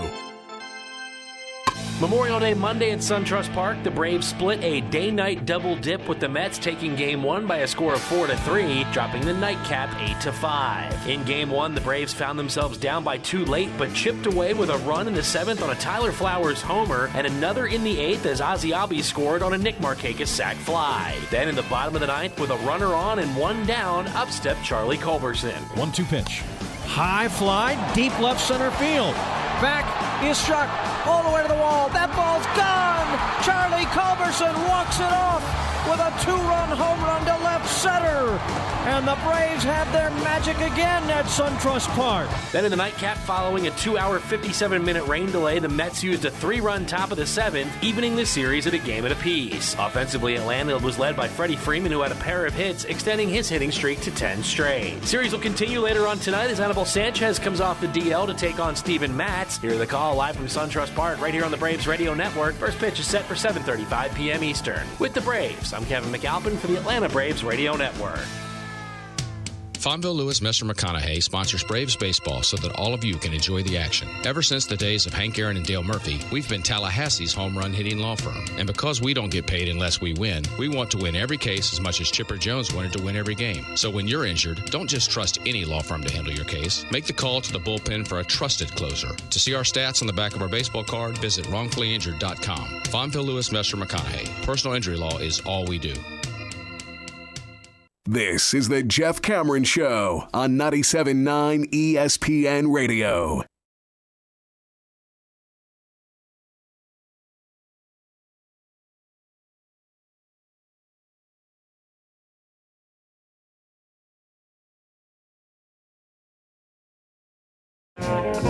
Being that you hit John Lee Hooker, I should mention that unfortunately, the Bradfordville Blues Club had a giant oak tree fall on top it. And being that we all enjoy that establishment and have over the years, I remember back in the day going when it was Dave's CC Club and hanging out with a little bring your own beer, catching some great blues. Now it's table service, but yeah. Used to be you could bring your cooler in there. Point is, great place. And it got wiped out, I guess due to the heavy rains from Alberto. Fun saying that. Not the wiped out part. But I don't know. Hey, reach out to us, Bradfordville Blues Club. I don't know how to do this on the air, unsolicited, but maybe we could be of help in getting the word out. Maybe there's a giant cleanup day or something we can be involved in, or maybe a fundraiser of some sort. That's a community place that is absolutely beloved by those with good taste. We will be happy to promote any event related to that. Damn no it, doubt. man. Yeah. No. That angers me. You know what's funny is we couldn't think of anything to do on Saturday, and that made the finalist list of just driving up to Bradfordville and going and checking out the show. Instead, we opted to go because the baseball and softball teams were playing at the same time. We decided to go watch that. But I kind of wish we did now. Damn it. Yeah, but it was awfully fun to watch the baseball teams do what they did this weekend, man. That was something to behold. So I don't know. There's nothing you can do about the rains. But anything we can do to help from this point forward, let us know. Damn. You know what we got today, folks? And it's a reminder to all of you, and this is self-promotion, not for me, but for the station. We're on a good stretch here where things continue to improve. But, we're going over through the Tampa Bay Buccaneers schedule. Of course, we have Buccaneers football for you this year. It is here on 97.9 ESPN Radio. And that got me to thinking that soon I'll need to reach out and do a Jameis interview of some sort here and get geared up for the NFL. But given our arrangement, our contract with the Buccaneers, we're figuring out who's going to what game, Tom, and what clients are on board for what, and when are we going to head down. And I was looking at that schedule, and I can't help but note again those first 3 games. My goodness gracious, that is not what you do, National Football League. That is not what you do. So you're going to give me Philadelphia, Pittsburgh, and New Orleans. Well, Pro Bowl quarterback, Hall of Fame quarterback, Hall of Fame quarterback. Thanks. Right. Appreciate you. World champion offense that the league is trying to get accustomed to as well. Yeah. While we're breaking in a defense. Hey, why don't we just roll this over to Tampa Bay and just lay it out there on the table for them? There you go. Here, guys. World champions, Hall of Fame, Hall of Fame. You guys get after it. Have a lot of fun with that. Here, as a way of recompense, we'll give you Cleveland. Give you Cleveland out. Here's a little Cleveland. Yeah. Which should be an improved Cleveland team, but and Chicago, I think, is in there too. All right, man. Yeah. Damn it, that is just wrong. Yeah, you need to go 2-2 to start the season, I think, if you want any chance to be playoff bound. Yeah, you got to go 2-2 because we know how teams get buried. You're going to lose a game you're not supposed to win. You'll likely upset somebody along the way that you're not supposed to upset. So you got to win the games you're supposed to win and hang in there and find a way. Yeah, so the first 4, and we get an early bye. Thanks for that, too, by the way. I mean, good God. Don't want an early bye. No, and last year we didn't get a bye. Remember that? So it's New Orleans on the road, Philly, Pittsburgh. Those are back-to-back home games, Pittsburgh being a Monday night game. Short week turnaround, go on the road to Chicago. That's our 4th game. Then you get a bye week. Atlanta on the road, yeesh. And then Cleveland, Cincinnati, Carolina, Washington. Got to make hay. Cleveland, Cincinnati, Carolina, Washington. Yeah. Then the Giants, too, after that. So maybe there's a 5-game stretch in there where you can go 3-2, 4-1 to get back in the discussion. I mean, last year that we were going to draw San Francisco is a good thing. But now this year, well, great, man. They got Garoppolo. Thanks.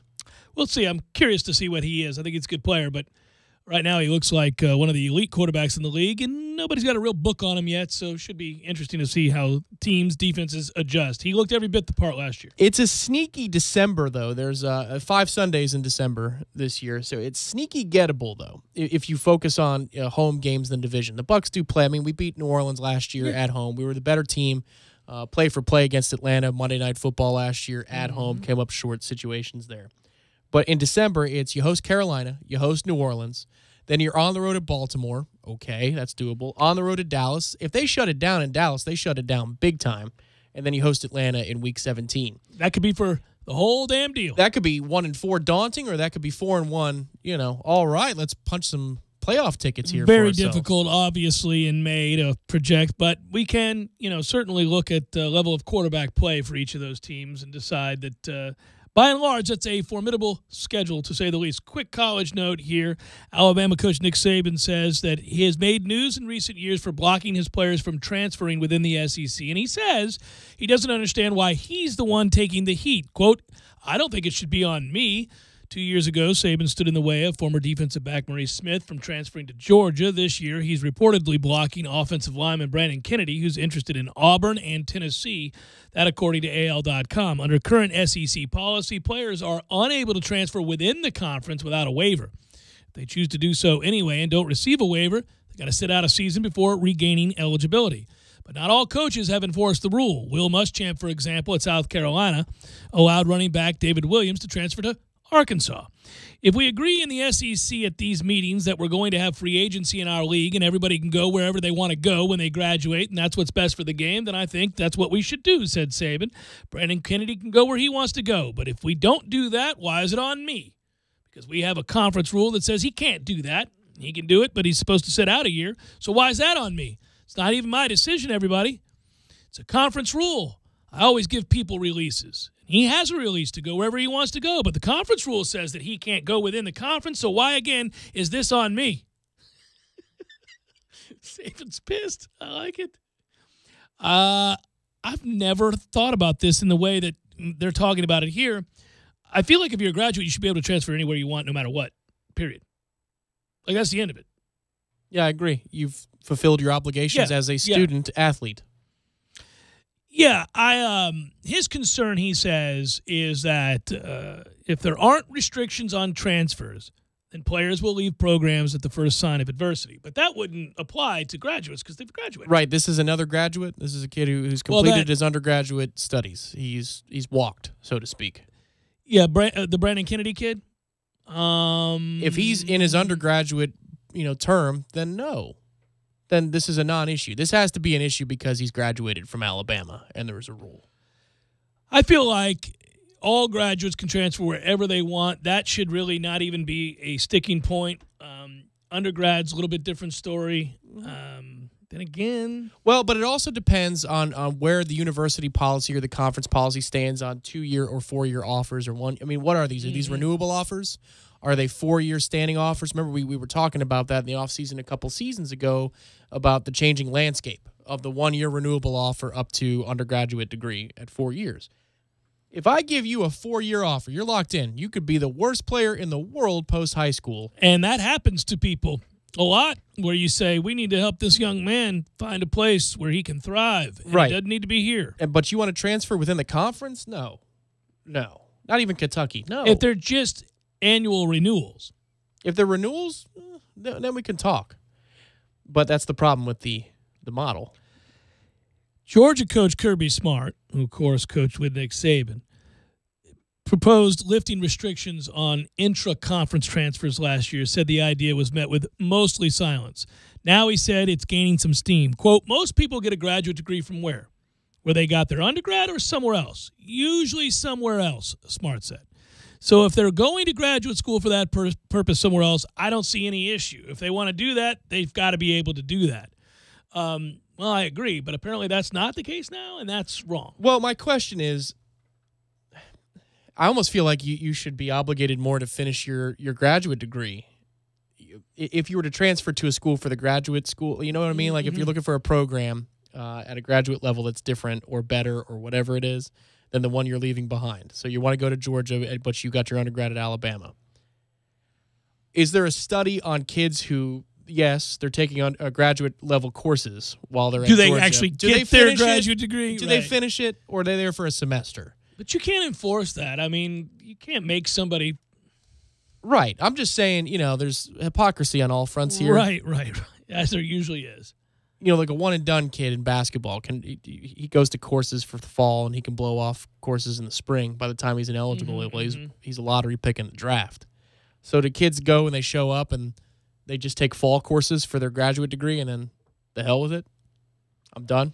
Oh, I guess I'll come back at some point. Yeah, thank you, though. I wonder how that's worked. I don't know what the percentages are and what the statistics show there. Smart shut down the idea that it was unfair that one program would invest the time and energy to develop players only for them to leave and benefit a rival. Quote, you mean just like we do with coaches? Just like I left Alabama and all the secrets that I learned when I was there went with me. Muschamp took all those secrets from LSU. Jimbo took all those secrets with him from LSU. Now Jeremy Pruitt has all those secrets. I don't see it that way. He's right. When you have leverage, use it. That's exactly right. Jeff Cameron Show, 97.9 ESPN Radio.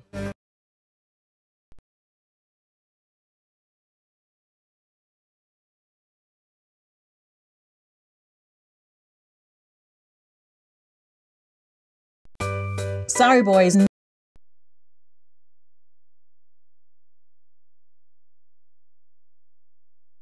We got this. I thought I could handle it. We got this. Moving doesn't have to be a hassle. Call us first at 2 Men and a Truck. No matter the move, home or business, we'll make it a smooth one. I forgot something. We got this. Landowners, your Mahindra dealer is ready to help you save during Mahindra's Red Tag sale. Enjoy up to $7,900 in tractor cash back and savings, or utility vehicle savings up to $1,700. Plus, Mahindra's industry-leading warranties still come standard. So hurry in for Mahindra's Red Tag savings.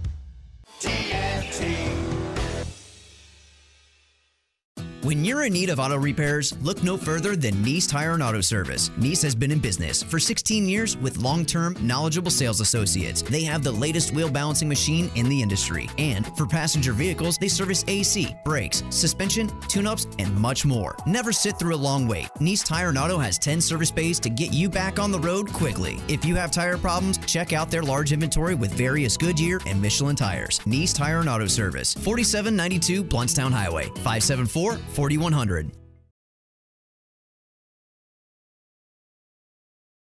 That's 800-727-0433. An eager young FSU marketing major came into Poor Paul's the other day and told me what a genius he thought I was for having such great specials, like the free ladies' drinks on Tuesday nights, the free Gumby's pizza and $4.95 pitchers on Sunday and Monday night, and the cheapest prices in town every other night. And not to mention, all the free beer people wouldn't spit in the wheel of fortune. He asked me if I'd studied marketing, and I told him I had, but what I didn't tell the poor guy was that in 4 years, I didn't learn a damn thing in any of my classes. Most of my business philosophy came from observing a girl named Bunny, who lived across from me and was, let's say, working her way through school. You see, Bunny had a great service, sold it at rock-bottom prices with a smile, and had hundreds of happy customers. And aside from that little red light in her window, all her advertising was simply word of mouth. So I didn't see the need for all those charts and graphs and formulas. I knew all I needed to be successful were the Bunny marketing methods. Sell really good stuff, cheap, with a smile. And that's why, just like at Bunny's, there's always a big crowd at Poor Paul's wanting to spend their money. And that's why that poor kid thought I was so smart. Who's your buddy?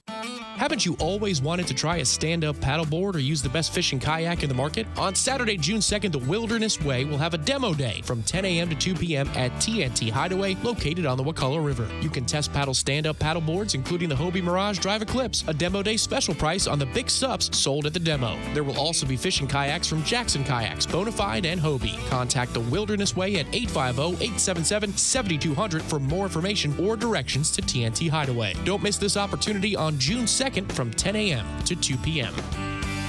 I give to you easy laundry service from my friends at Wash Around the Clock. Oh, buddy, this is a game changer. If you're like me, your life is hectic. Between work, school, your kids' sporting events and activities, well, it leaves you precious little time to kick back and take a load off. About the last thing you want to do is hours of laundry, but there it sits, staring at you, taunting. No more. That's right. More watching, less washing. Save hours of valuable time when you sign up not doing laundry with easy laundry service from Wash Around the Clock. Whether it's dry cleaning or just plain laundry, Wash Around the Clock's easy laundry service will pick up and deliver at your home or office. So sign up for free today at easylaundry.net, or you can give them a call, 850-597-9007. Again, sign up today at easylaundry.net. Oh, and by the way, I got you. Use promo code JCS20 and save 20%. That's promo code JCS20. You're saving 20% on your first order. That's easylaundry.net from Wash Around the Clock. Hi, honey. How was your day? It was fine. Pretty uneventful. How about you? Well, I called the auditors this afternoon and made an appointment for one to come out to the house. Wait, what? Have you lost your mind? Auditors? Why would you call them? Now we have to find our tax returns, paycheck stubs, and financial records, not to mention all those forms. Good grief. Relax, honey. It's not that kind of auditor. It's not? No. I called the City of Tallahassee Utilities and scheduled a free energy audit. Energy audit? Right. It's when an energy auditor from our own utilities comes out to the house, examines the structure, and checks our energy and water systems, and then recommends changes we might make to save energy, water, and money. And you said it's free? Absolutely. It's free from the City of Tallahassee Utilities, our own utilities. Sounds good to me. Let's save some money. If you're a City of Tallahassee residential, electric, and natural gas customer, you can schedule a free energy audit. Call 891-4YOU. That's 891-4968. And schedule your free energy audit at a time most convenient for you. A message from the City of Tallahassee Utilities, your own utilities. Eat, sleep, fish. Mike's Marine Supply and Skeeter Boats want to get you out on the open water. They're your local Skeeter dealer, custom rigged with the Yamaha outboards. Stocked with a full line of Skeeter boats from the Bass to the Saltwater Bay Series, Skeeter has been recognized for 18 consecutive years as the leader in customer satisfaction for fiberglass outboard boats. Check in at Mike's Marine Supply for the spring specials starting soon. Located at 1296 Coastal Highway, Panacea, Florida, call Mike's Marine at 984-5637. Online at mikesmarinetallahassee.com. Live from the AmeriGas Propane Studios in the capital city of Tallahassee, this is the Jeff Cameron Show on 97.9 ESPN Radio.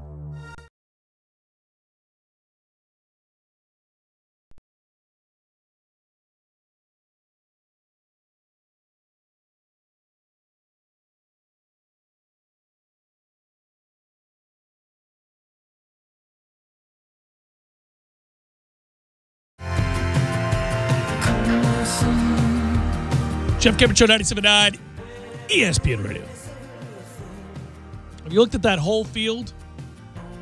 Doing a lot of projecting. I'm sitting there looking at the college baseball field. Then I noted that, as I said last hour, some totals are up for college football's entirety, the entire roster of teams. Everybody that plays in Division I now has a win total up at various places, including the South Point. And what would you think, by the way, Tom, of we didn't bring this up in the 3 o'clock hour. What do you think of BC's chances? That win total is at 5.5. Give me the over all day long. Ooh, well, okay. Come on, Mr. Adazio. So we looked at BC's schedule last year. Little did we know that 35-3 was coming. And I think we settled on that they would make it to 6-6. Yeah, and they did, right? Yeah, think so. Yeah, they went bowling, didn't they? That would be even worse if they did not, but they had to have gone bowling. Yeah, they went 7-6 last year. I remember that. Okay. Yeah, they did. I look it up, but that's what I remember. This is supposed to be a better team than that, and they don't typically schedule themselves into too much of a corner. Well, they go off to Ireland to play Georgia Tech and lose a close game. That was heartbreaking, but that was an ACC game, and we were there for the promotion. Oh, boy, did they promote that one. Yeah, so they play, to not do W's and L's, let's see, their tough games are at NC State. They host Louisville.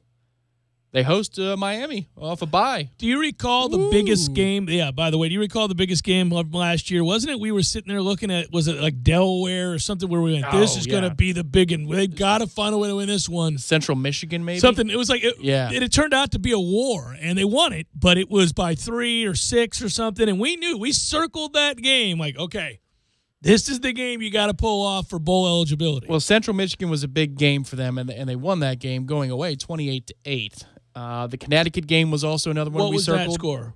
39-16 BC, buddy. All right, yeah, they were rolling Big River, and they fought Iowa to the end. They did. They lost 27-20 in the Pinstripe Bowl out in New York City, Yankee Stadium. By the way, for ACC teams, if you missed the show earlier, this is what they got: the South Point Hotel and Casino releasing win totals for all 130 teams over the weekend. All right, and we'll just start with the ACC. Boston College 5.5.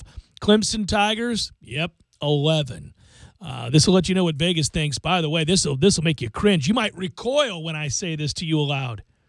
Vegas says this about Florida State, 7.5. Give me the over, baby. They're not doing worse than 8-4. 7.5. Give me the over. That's just spit in our face, Vegas. Just spit. 7.5. I know we went 7-6 last year. We were terrible last year. Yeah. Come on. Right? Oh! It does. It makes you cringe a little, 7.5. Give me 8 all day long. Bare minimum. You win the Virginia Tech game, go collect your money. Yeah, that's true. It does set the trajectory of the season. Collect. Yeah, just go collect. You're good. Get it all out of the way at once. Woo! So it's not even going to be close in the Atlantic. That's what Vegas says. Not even close. Vegas says Clemson runs away with the Atlantic. They got to play the games, so we'll see. But yeah, I got no problem with Clemson being at 11. They went 12-2 a year ago, and remember they lost to Deshaun Watson. They came back and won 12 freaking games, and they've got arguably the best defensive line in the country. Their depth on defense as a whole is what it is. So sure, I pick them to win the Atlantic, and I think we're probably a year away from starting to think that we can get back into that race and do what we were doing to them previous, but. To have us at 7.5, damn, cakewalk for Clemson to win the Atlantic. Louisville's at 7, NC State's at 7. Nipping at our heels is what they're saying. Well, what they're saying is that Clemson's going to win the division by 4 games. I mean, basically, it's NC State's at 7, Syracuse is at 6. So they believe it's the Coastal's time. That's what that has to mean because we play Virginia Tech and Miami. And if you're looking for contenders in the ACC cross-divisionally, if you're only putting Louisville and NC State at 7 wins apiece, that means you think some of the top teams in the Coastal are going to be better than our collection of sad, sorry 7-win seasons. Not really. They've got 2 teams in the Coastal they think are better than the sad sap 7-win seasons. They've got Miami at 10 because of that defense with no quarterback. And then they have Virginia Tech at 8.5. I don't think that much of them. Still, though, I mean, put it in the power rankings style. They say Clemson won far and away, and then the best of the rest is then Miami. Yes, the and then ranking Virginia according Tech. to that's right. According to Vegas, the way the ACC shapes up this year, remove divisions. We'll just rank the teams the way they think they'll play. They've got by far Clemson national championship contender, playoff contender, number 1, win total at 11. Good Lord, they're number 1. Number 2 is Miami at 10. Then it's Virginia Tech at 8.5, and then it's Florida State at 7.5. They don't have anybody else near that win total. They don't have anybody else at 9 or more. So you don't have a 9.5. You got Duke at 6.5. You got Wake at 6. You got Syracuse at 6. You got Georgia Tech at 5.5. Louisville at 7. NC State at 7. Clemson 11. Like I said, BC 5.5. Take the over BC 5.5 all day long. What are they doing? That's a BC team that won 7 games a year ago. They're better this year than last. What's better than this? Guys being dudes. Run into the window because that's let's go. I mean, my goodness. Yeah, gracious. they beat Louisville last year. Remember that? Yeah, BC, and they beat us 35-3. Yeah. Woo! You know what else was fun today? Early this morning, Tom, sitting there getting ready. You start your reading. You got your analysis. You got your subjects that you will talk about, you won't talk about, gathering numbers, doing all that. In the midst of all of that, and I talked to you about this, we were starting to plan out our summer vacation as well as certain work responsibilities that we have. And, I'm doing a show for Sirius XM every Saturday this summer called College Sports Saturday. And so I'm having to that'll be 9 to noon on Channel 84. But I have to kind of schedule accordingly, right? Because I don't have every weekend the way I usually do. But also in doing that, I was thinking, well, I'll be in D.C. this summer and hop, skip, and a jump to Charlotte for the ACC meetings. And I realized, man, it's time to sit down and schedule what interviews we're doing for the ACC meetings, the ACC kickoff. And I'm going to do the Adazio interview, and that'll be a fun one for him to do after a 35-3 win. But how about that, getting to talk to Willie Taggart at the ACC meetings, first time, his inaugural ACC meeting. This will be fun. That's going to be a cool conversation. There'll be a buzz around all of that. There will be a buzz, but then he's going to talk, and people are going to go, oh, okay, well, that was great to see Willie here. They're going to rave about how genuine he is. We've seen this. But the national media, or the regional ACC media, will say, okay, they'll write some stories, but then I'm sure you'll get a couple questions. Boy, kind of monotone. Guy's kind of quiet. But, the one thing about that, and I agree with you, because after about 5 minutes, that tone, while still inviting, is not riveting. But he does draw you in. Still inviting. Yes, that's a good way of putting it. Yeah, because it does draw you in. You're not being screamed at, and you're not, it's not the old joke, like look over there and the finger points and something else is going on. I mean, he's just talking, and he's kind of just talking the way you talk to a friend when you don't have to use platitudes and overstatements, and we're just talking here. Well, that's where it benefits you in the one-on-one interview, because you can have a conversation like that. It's hard to do a presser like that. I think that's true, because it shuts down. People stop asking questions at large because you're looking for something. I mean, even Jimbo would get on a rant about something. Society, pro-style offenses, eligibility, the problem of marijuana and culture and recruiting. I mean, he'd get into all that kind of stuff. Tangents, yeah. Willie just could be like, well, I mean, we're trying to score some points. And you're like, okay. Mm-hmm. But if you're in a one-on-one setting with Willie, you can have a real heart-to-heart talk about things. Well, I think one of the things that's going to go and play really, really well at the ACC meetings, first of all, remember, everybody there is covering the ACC. It's a celebration of all things Atlantic Coast Conference, right?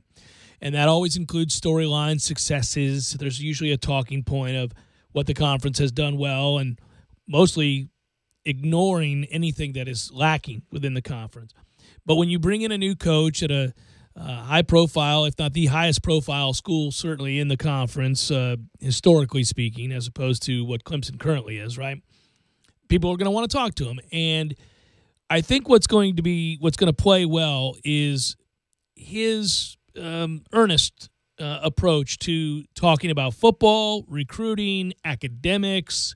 That'll play well in the ACC. I believe that. Not as well maybe in the SEC. It would play very well in the ACC. Well, the other thing that'll be interesting, too, is will be the first time that he really has to address other teams in the ACC. You're going to get questions about Clemson and Miami, And it's like, what are his responses going to be? Is he going to stoke the fire, or is he going to play it political? Is he going to give them praise? He will. That's exactly what he's going to do. He's going to give them praise. I don't think Willie's the kind of coach. We'll see. Now, he's got a dry sense of humor. He's capable of quipping here and there. And, a few seconds later, you realize that was a shot at a player or maybe even the interviewer.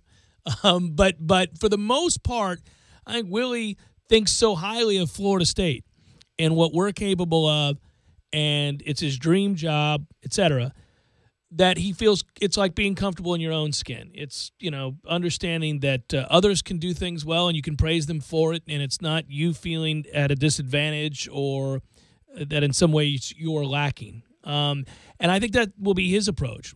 He'll say something along the lines of, certainly what Clemson's built it's to be admired. It's right now they're the standards. We think that that should be where we're at, but there's no getting around. They're the team to beat. Like, he's going to say things like that because he doesn't feel like Florida State's at any kind of disadvantage. Well, and there's no pressure yet either.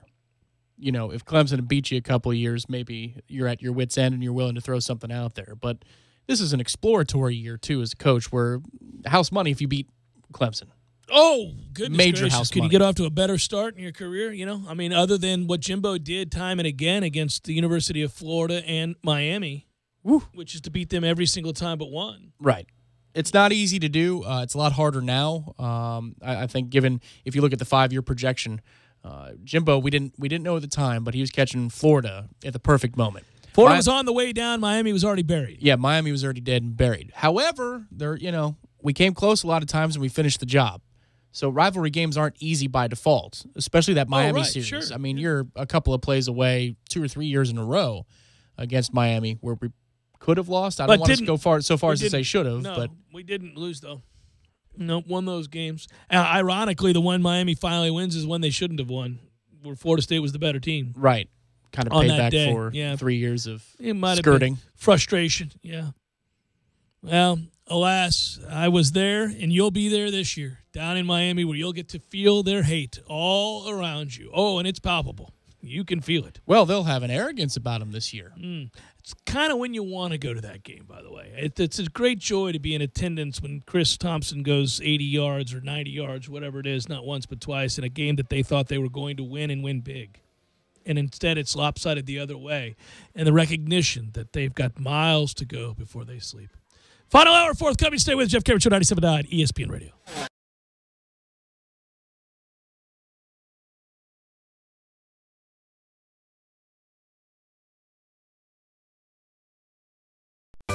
Sorry, boys, I did not have time to pack.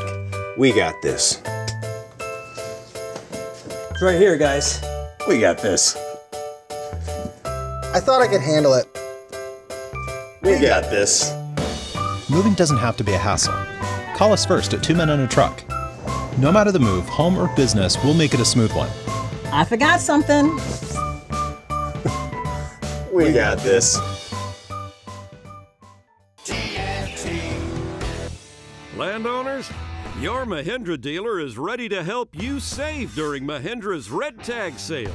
Enjoy up to $7,900 in tractor cash back and savings, or utility vehicle savings up to $1,700. Plus, Mahindra's industry-leading warranties still come standard. So hurry in for Mahindra's Red Tag savings.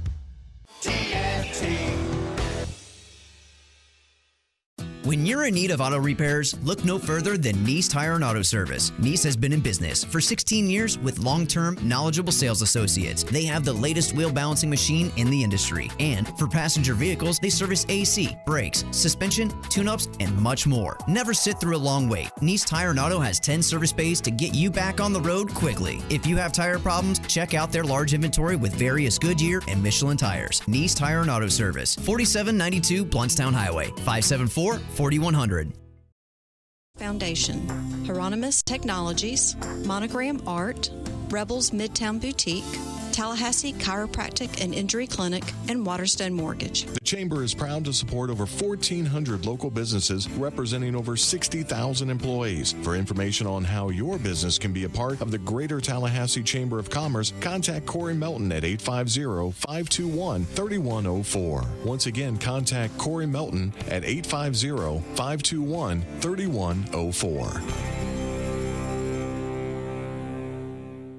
Congratulations, you are now a licensed drone pilot. But what should you do next to elevate your business to new heights? Learn how to package your drone photography by enrolling in TCC's Wakulla Environmental Institute's Drone Business Video Production course. Don't wait, seats are limited. Go to tcc.fl.edu and search drone today or call 850-558-3500. Learn how to package your drone photography so that you can get your drone business started. Go to tcc.fl.edu and search drone for drone education at TCC's Wakulla Environmental Institute. Class starts June 14th.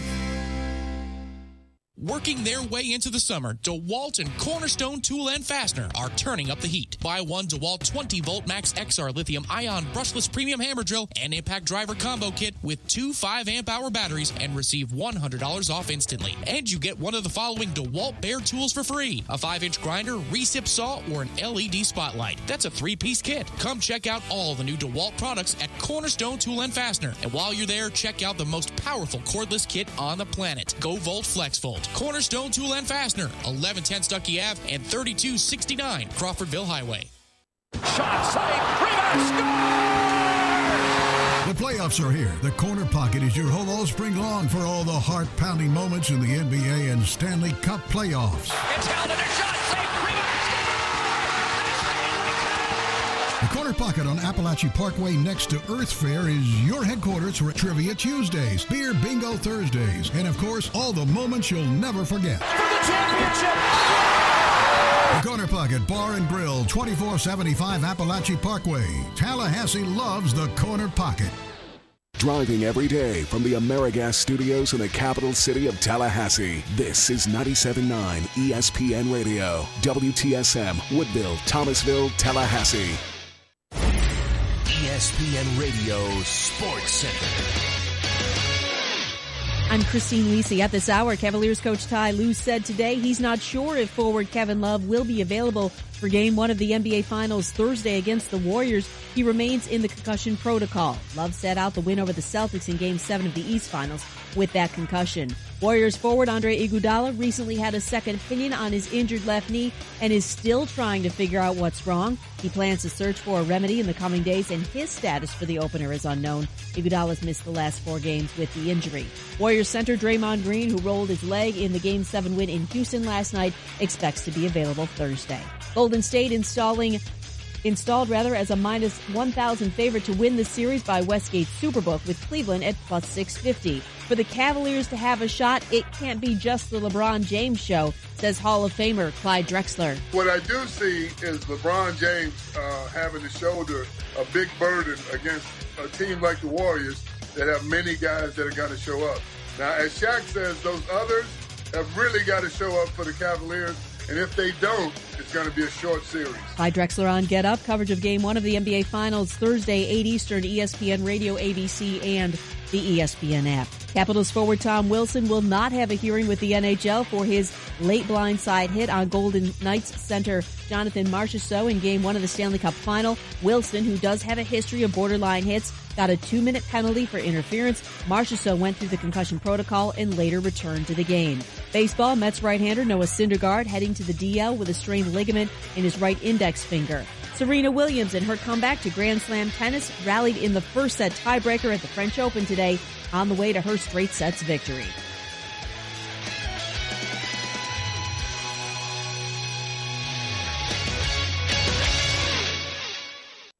Live from the AmeriGas Propane Studios in the capital city of Tallahassee, this is the Jeff Cameron Show on 97.9 ESPN Radio.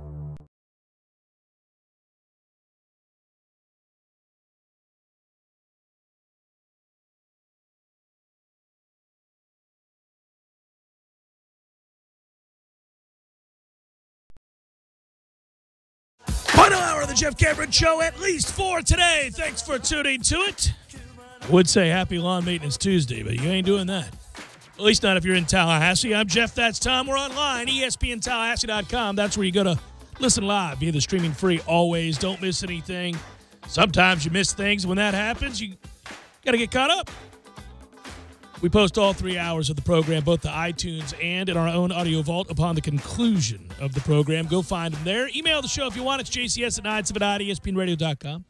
On Twitter, it's at Jay Cameron Show. It's also at 979 ESPN Radio if you want to periscope the program. On YouTube, it's ESPN Tallahassee. Hello, YouTubers. And WTSM app, free for your mobile devices. So if you don't have that, you can always download that for free and not have to worry about Tropos and other things like that. You can take us with you. That's a good thing. I see you got the sweet 97.9 pullover on there. Yeah, I'm rocking the old station pullover today. I like the station pullovers. Those were good buys. That was a good thing. I totally agree. Yes, sir. I just wanted some time to sip a cup of coffee. Oh, I see. Okay. I needed you to carry that a little bit more. I agree. Well, I thought there was going to be, some kind of a plug dig or like maybe a dig or something. Oh no. It looks fine. Looks good. I'm not setting you up for anything. I just was taking a sip of coffee. No, that was me on the defensive, and that was you just trying to sip on some coffee. Sorry about that.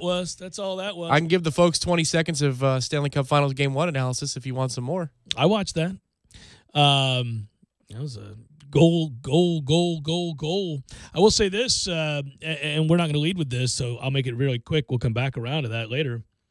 The empty netter with 2.7 changed the goal line and the puck line. And I laughed because Vegas has been hammered by the puck line being altered with a goal in the last 3 seconds. So like 4 of the last 7 games I've watched. And moments before that empty netter, there was a shot that basically an open net that could have tied the game. They would have been going to overtime. Right, and you're covered at that point. Yes. Yeah. And instead, you get that empty netter, and it changes the puck line. And I went and looked it up last night because I was curious about these things. That's how I am. At the win alone, it was a $100,000 shift the moment that puck went in, and who the money went to. Oh, my. That's at one casino. That's at one place. Right. I just went to the win. There's all of the strip. So it's over $1 million in an empty netter. Just makes me laugh, man. And that's the nature of the beast. But wouldn't you love to be out there when that happens? I got to be like, again with this empty net. Right. Well, and in that circumstance, too, with the puck being cleared out of the zone, he could just carry it and to the corner in the far side and let it run out. It's kind of akin to a running back maybe kneeling at the 1 yard line instead of which scoring. Also changes people's moods. Right. But he decided to make a hard left towards the net and say, I'm going to bury this one. Yeah, I'm going to bury it. I'm going to send it on home. Yeah. Maybe he knew somebody. I don't know. It was a great weekend to be a Knoll. It always is. But, man, if you watched both the women's softball and the men's baseball, you went home happy. If you were watching at a bar or if you were here locally watching the women, then you were so happy. And they were entertaining. Both programs reason to carry us into the summer months here with momentum and excitement. And, I will say this. I thought, how do I describe this, Tom? Because, largely, most people know this, I cover specifically, at least my talking points are men's sports. And there's certain things I say when somebody has a performance that is awe-inspiring, inspirational, right? Yeah. And I can't do that for Jessie Warren. So, but she earned it. So I'm not trying to play favorites here. I'm trying to do the right thing and acknowledge that kind of a performance. And I want to use the phrasing that I would use if it were a man, but you really just can't do that with Jessie Warren's performance. But it was one of those kinds of performance that if she chose to be pantless, as I sometimes say the men should be, after carrying the day.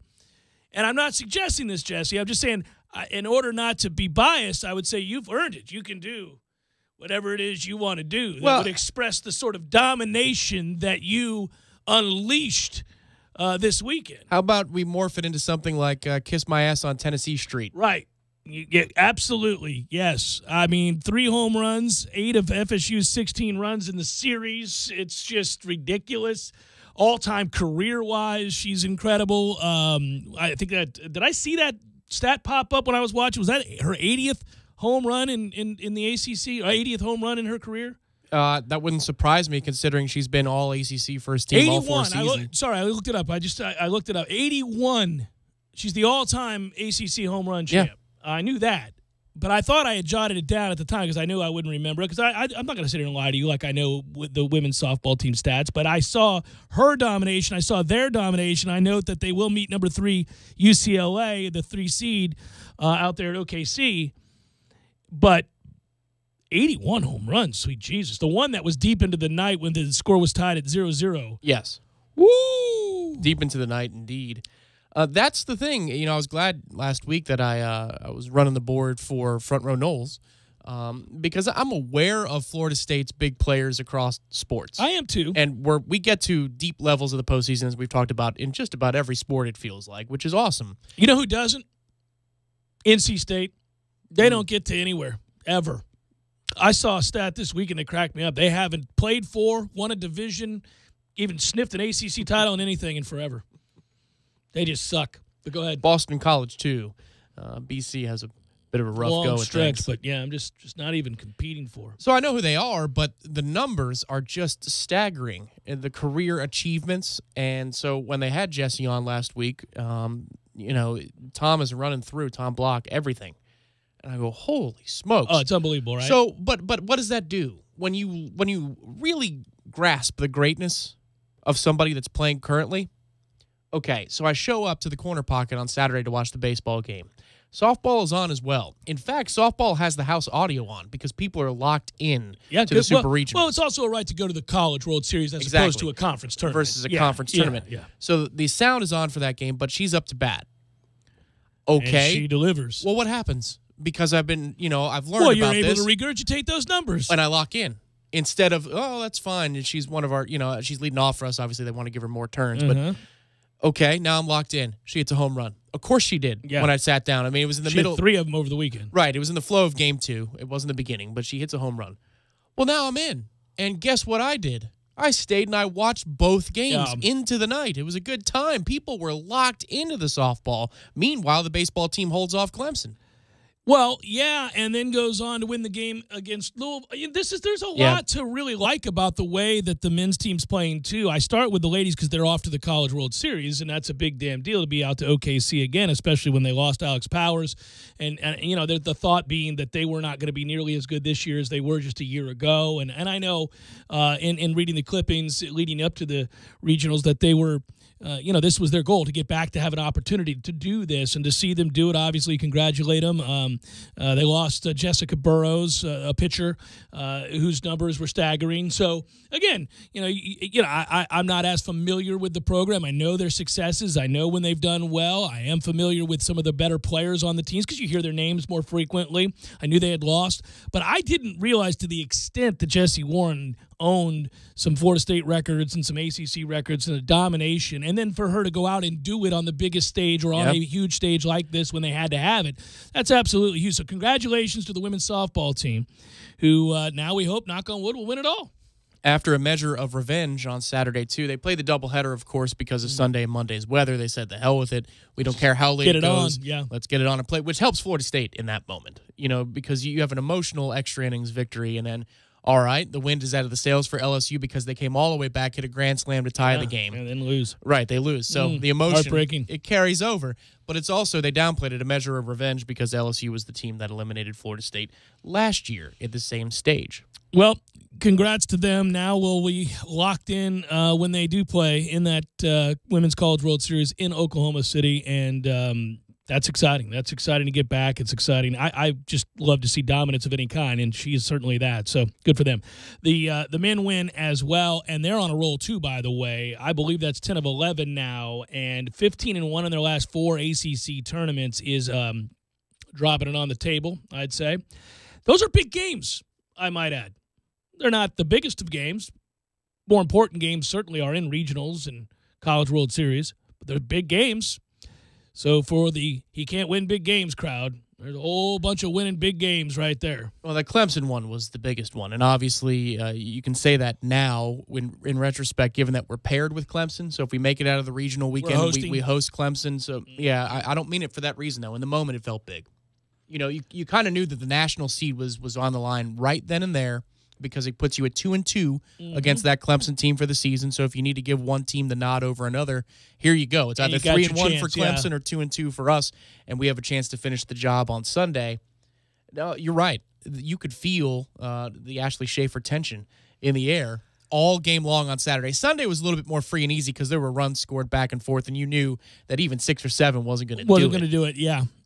But to battle back after you give up the lead, after getting out to a lead and all of that. Carp had such a bad day, yeah. Just continuing to watch that team battle and to find ways, and some guys are coming around. Well, my pick to click at the start of the year has been an unbelievable player, and Cal Raleigh, his outs are loud outs. I mean, I thought Louisville was going to go on to get the win when they got lucky with the bases loaded, and that ball is absolutely roped right at the first baseman, and they double off. And I thought, really, that's how we're going to roll here? That's what's going to happen?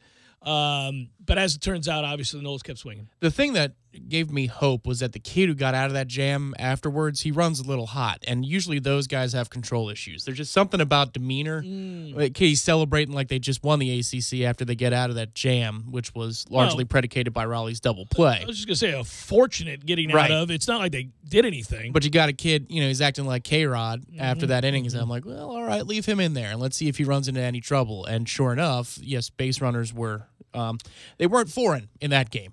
No, so you go through Virginia and North Carolina State and Clemson and Louisville en route to another ACC title. And for a guy that's either going to retire at the end of the year or certainly on the cusp of it after setting the record, to take home another title, you like to see those stockpiled as much as you can to win conference titles, to see his emotion after the Clemson game, watching him slam his arm on the side of the dugout rail there in excitement for that.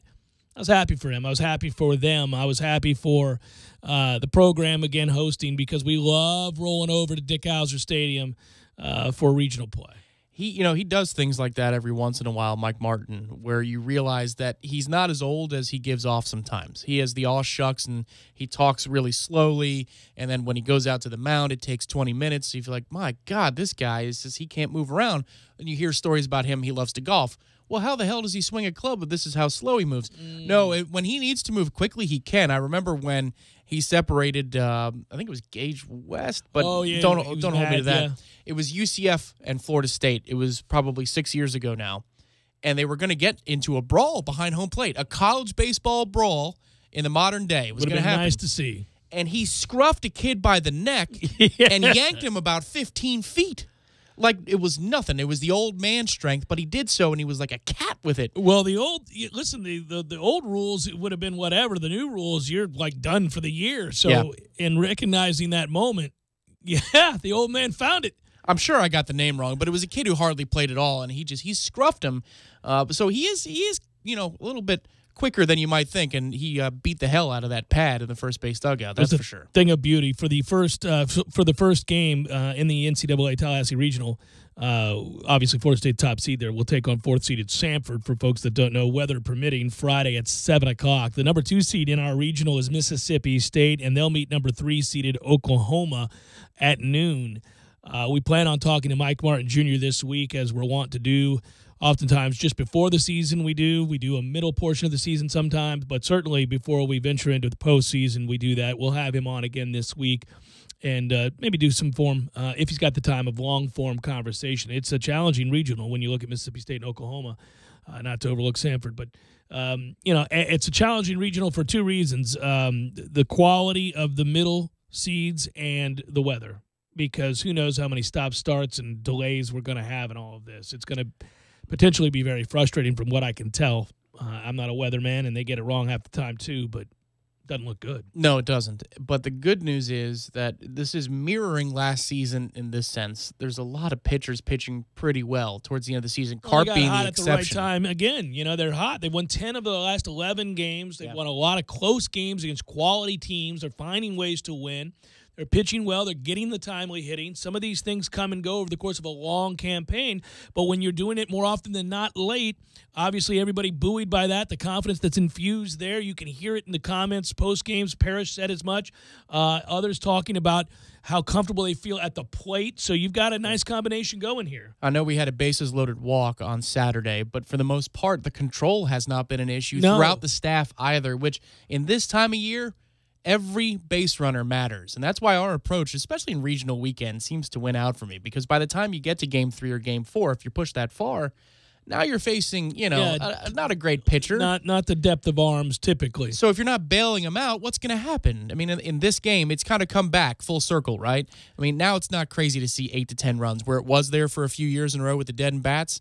Now, you fully expect Florida State to put up somewhere between 6 and 10 runs, especially as you get to the middle of somebody's pitching rotation. From the pitching standpoint, by the way, on our side of things, I knew I looked this stat up. I'd seen this because Parrish has been so good. If you look up the run-up here, in his last 7 innings, each of his last 3 starts, he's lasted 7 innings, each of his last 3 starts, he struck out 35 batters and give up 6 earned runs. And he's been simply fantastic. So it's good to have an anchor that you can trust, right? And go from there. I guess it's human nature, the greed, but if Holton was here. Oh, I know. You'd be a prohibitive favorite. You'd be right up there with Florida and Stanford as a favorite to go, and make it to the final best of 3. But as it stands right now, we are a national seed, top 8 national seed, I should say. So what a run that is. To go crazy hot again at the right time. You always wished you could push the button at the right time, because we've had teams that played well in spots, and there've been years that you just entered into the postseason and you weren't playing your best baseball, and you got frustrated by that, but you didn't really know how to solve that. There've been other years where you've been playing exceptionally well at just the right time, and you thought, okay, well, this could carry the day. Baseball is unforgiving, and some of it involves luck, some of it is circumstance, some of it is 6 inches to the left or right of the chalk line down the third base side. It's whatever, but this is back-to-back seasons now where they've put it together and played exceptionally well entering into postseason play. And I don't know, there's certainly no way to say that, well, they're doing this differently or this has just worked out. Because if you had the formula, you would always use it. But it's happened 2 years in a row. There's no way, let's just say this, there's no way that's not a very confident bunch heading into the postseason. And that's all you can ask for. Where's your headspace? Where are you at between the years as you step in the box or you step to the bump in a postseason game? Well, right now, this team feels probably as good as they've felt at any point in each of the last 2 seasons as they enter postseason play. Yeah, I agree. The lineup looks a little bit deeper now, right? As we try and clear it, it's like, oh man, Wells isn't even up yet. It's like, well, it's a little there's bit a little bit, yeah. Especially if you don't have lefties. If you don't have a lot of lefties, we're in business there. But the way Cal's swinging it, he can anchor it, and then Mendoza can be hot and cold. But when he's hot, man, it's something to behold. They're fun to watch right now, and listen, they're at 43 wins, I think it is, entering this weekend. If you're fortunate enough to make it out of Oklahoma, then you're flirting to be another 50-win team in this program's history, which is fantastic. Is this the worst Cavs team to ever reach the finals? The answer is no. That would be 2007. LeBron has found a way to engineer these kinds of runs before, lest we forget. But there were some historic numbers surrounding the 2 Game 7 victories for the road teams. I'll touch on those momentarily. I'll also give you some staggering numbers that obviously felled Houston, but some things about Mr. Harden and that team that boggle the mind. You were so excited to do this show. Well, I wasn't, because I feel bad for Houston, because if Chris Paul were there, they would have won. I believe that. I believe that had they had a man who's tough, unlike Harden, they would have been able to move on. It's the Jeff Cameron Show, 97.9 ESPN Radio.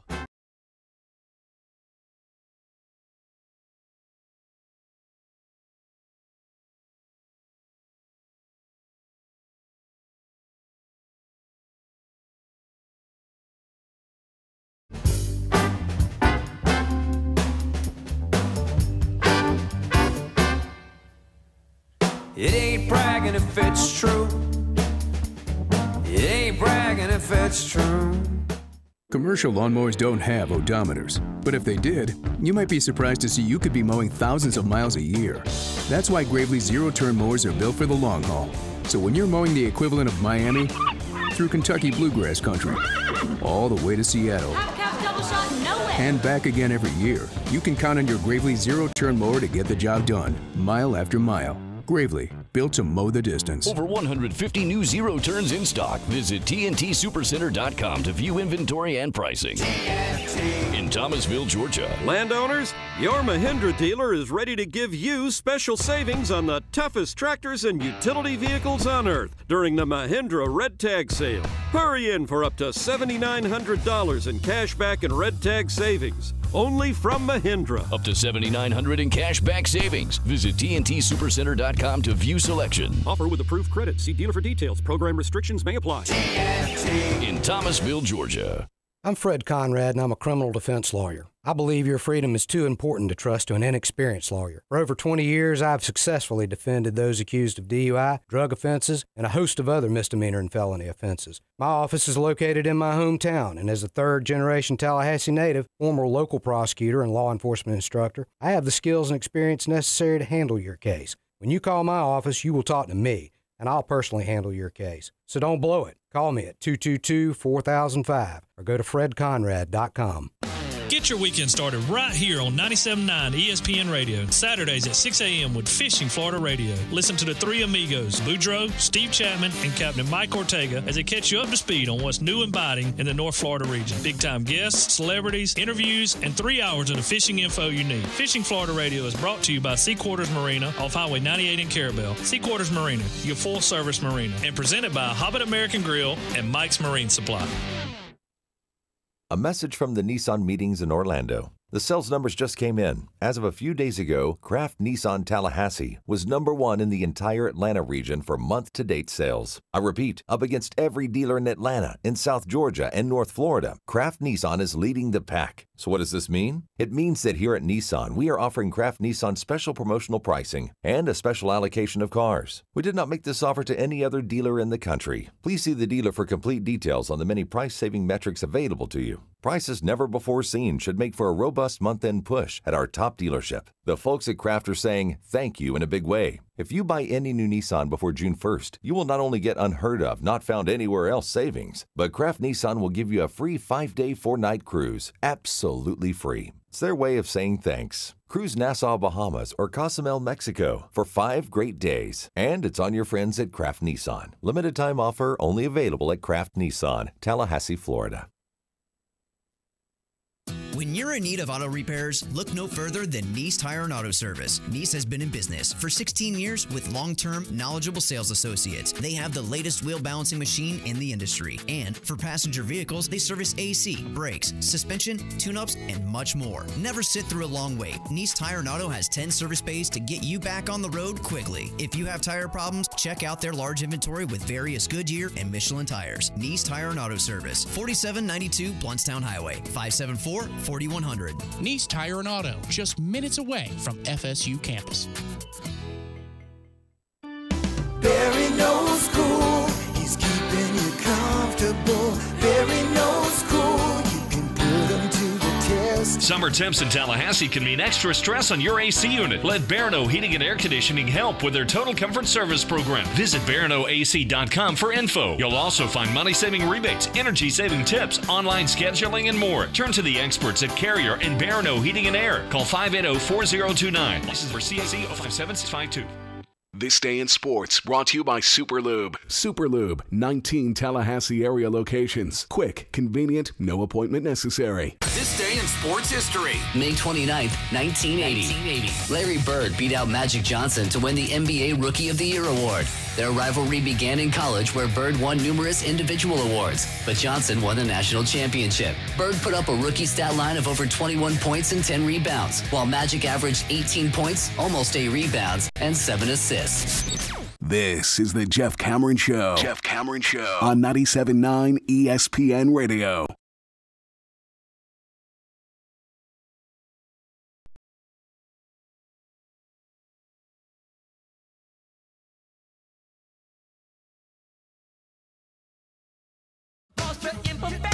Jeff Cameron Show, 97.9 ESPN Radio. Get you a new pillow. I've been telling you a lot about My Pillow. You can have My Pillow, and you can get it for cheap. You can get 2 of them. In fact, it's the 2-pack special. Enter the promo code 979 ESPN when you do it. Check out what everybody's doing these days. They're getting My Pillow. It's crazy. I ran into somebody over the weekend. In fact, I had this conversation. I don't know if My Pillow will cringe at this, but I will do 2 promos in one. I was at Bumpa's over the weekend, Tom, with my family. We had a hearty meal. My father-in-law, all of us. Ran into Dan, and he asked me about the My Pillow. Oh, did he really? He said, I'm thinking about getting one. That's a true story. Did you have the Brussels sprouts? I did. I never not have the Brussels sprouts. Oh, my God. My wife had it, and my sister-in-law, my father-in-law, they all had Brussels sprouts. Oh, yeah. It's damn delicious. It is damn delicious. That said, they all were intrigued after Dan left the table asking about My Pillow. What I thought of My Pillow, so I told all of them, and now I think I've sold 3 more pillows. It's crazy how many pillows I'm selling these days. My Pillow comes with a 10-year warranty, 60-day money-back guarantee, so if you don't agree with my opinion about My Pillow, then you can send your pillow, which is My Pillow, back. MyPillow.com. Click on the 2-pack special, enter the promo code 979ESPN. You won't send it back. You'll like it. It's a good pillow. Free shipping to boot. Click on the 2-pack special. Enter the promo code. Make sure you do it, 979ESPN. You can also call them 800-944-6596. Just remember, use the promo code 979ESPN. 2-for-1 special. You can't beat it. Free shipping. Go ahead. Try it out. So the NBA Finals is set 4th year in a row. Golden State, Cleveland. I can't fathom that there's anybody even remotely interested in watching a single game of this series. I will because of what I do for a living, I guess.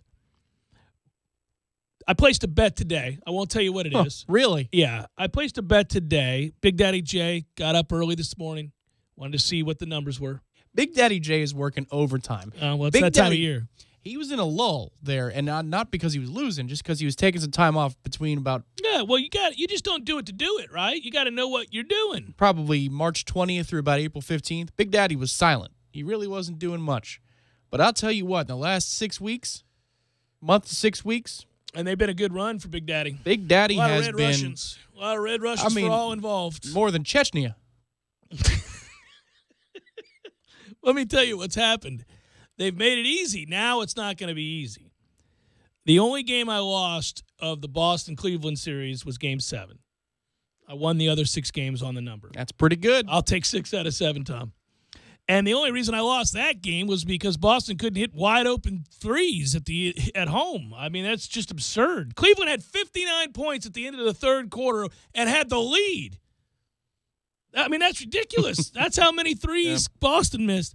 But I wanted to see, and this is interesting from a standpoint of just how big a favorite Golden State would be.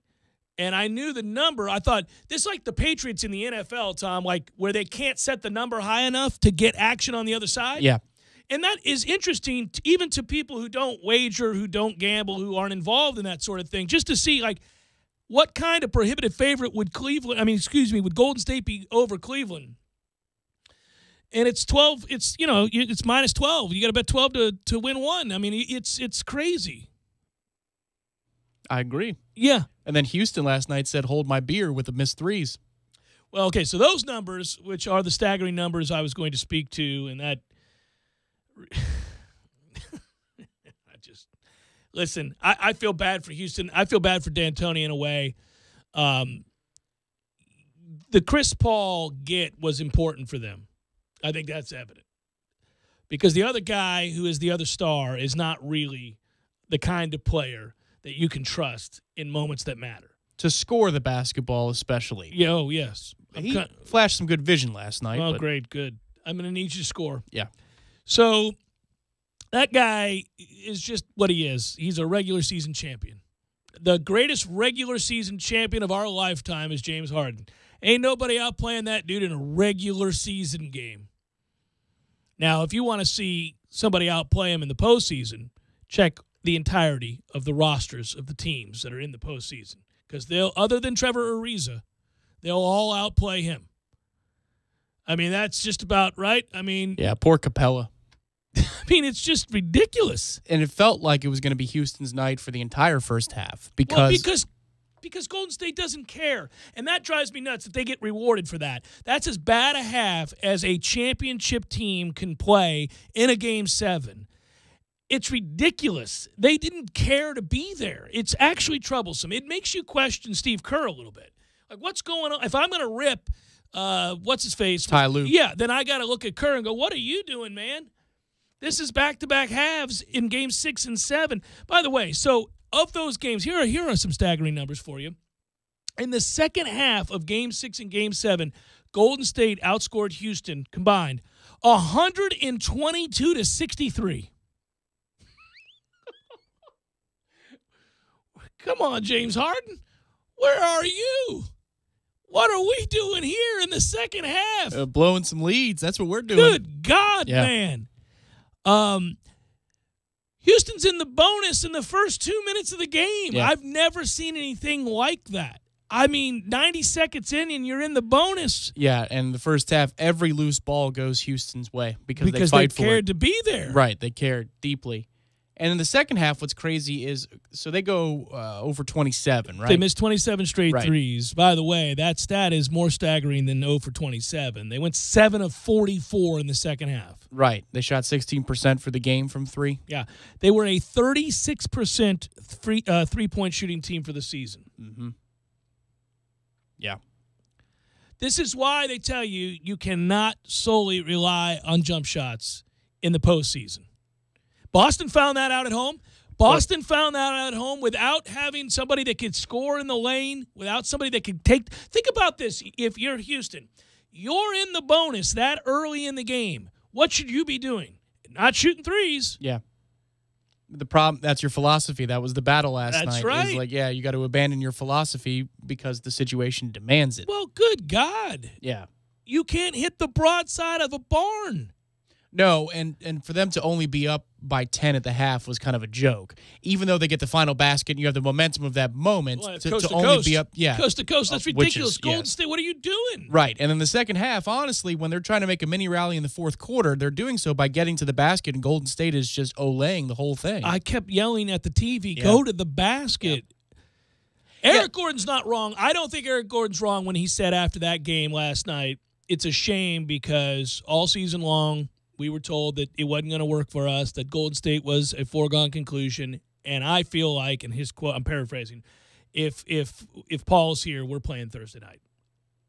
I don't think he's wrong. Yeah, I don't think you're missing 27 in a row. No. Well, first of all, he's going to do something to get to the basket. Right. But he's going to do something to get to the basket. Also the spacing, too, that's created by a player like that on the floor and some of the looks you're going to generate. But the hard part is, I mean, I think the intensity that Houston brought, especially in the offensive glass last night, a lot of it is predicated on Paul not being there. There's a desperation in playing without your best player.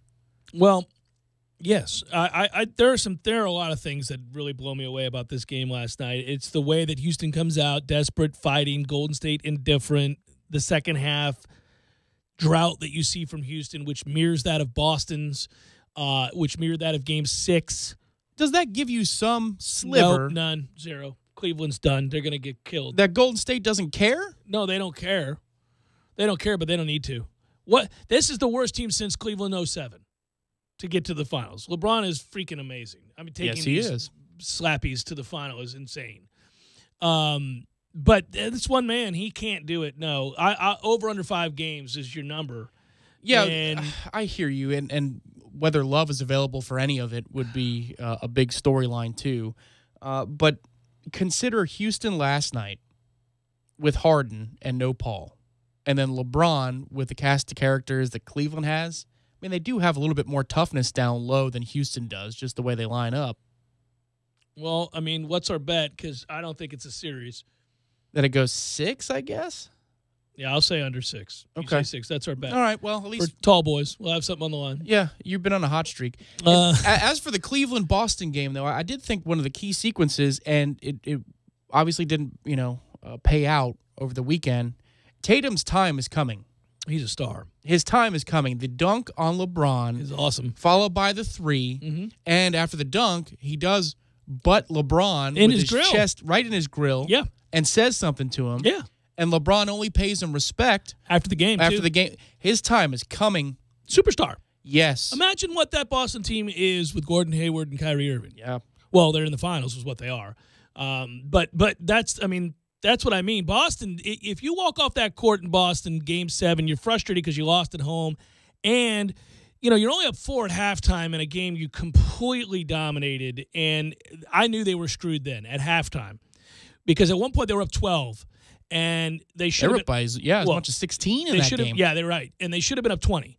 So because they missed a bunny. Yeah. So they're up. They have a chance to be up 20. They don't. It gets quickly cut to 12. Then it's 4, and I went, oh no, because LeBron walked in at halftime thinking, oh, I'm gonna win this game because he's the anti-Harden. He's going to do something about it.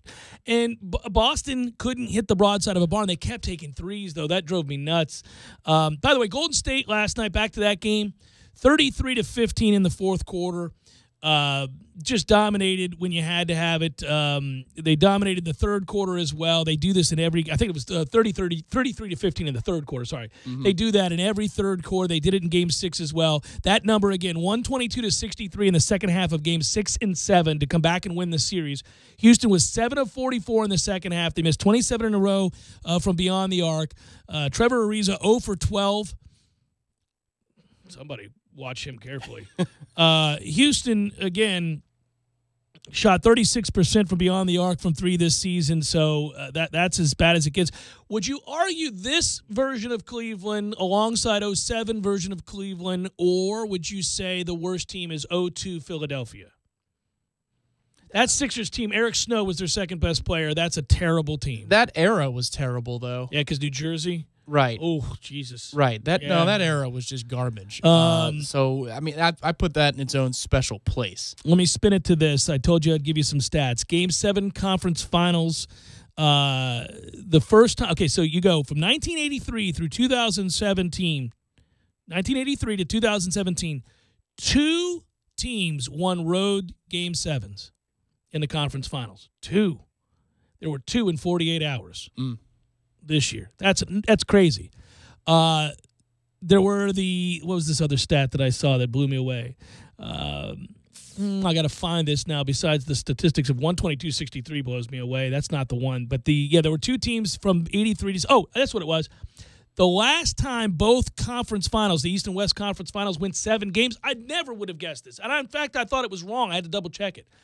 This is bad for the league. But the last time the conference finals in both leagues went 7 games, 1979. You weren't even born. Oh, my God. I was 8. That's a Smashing Pumpkins song.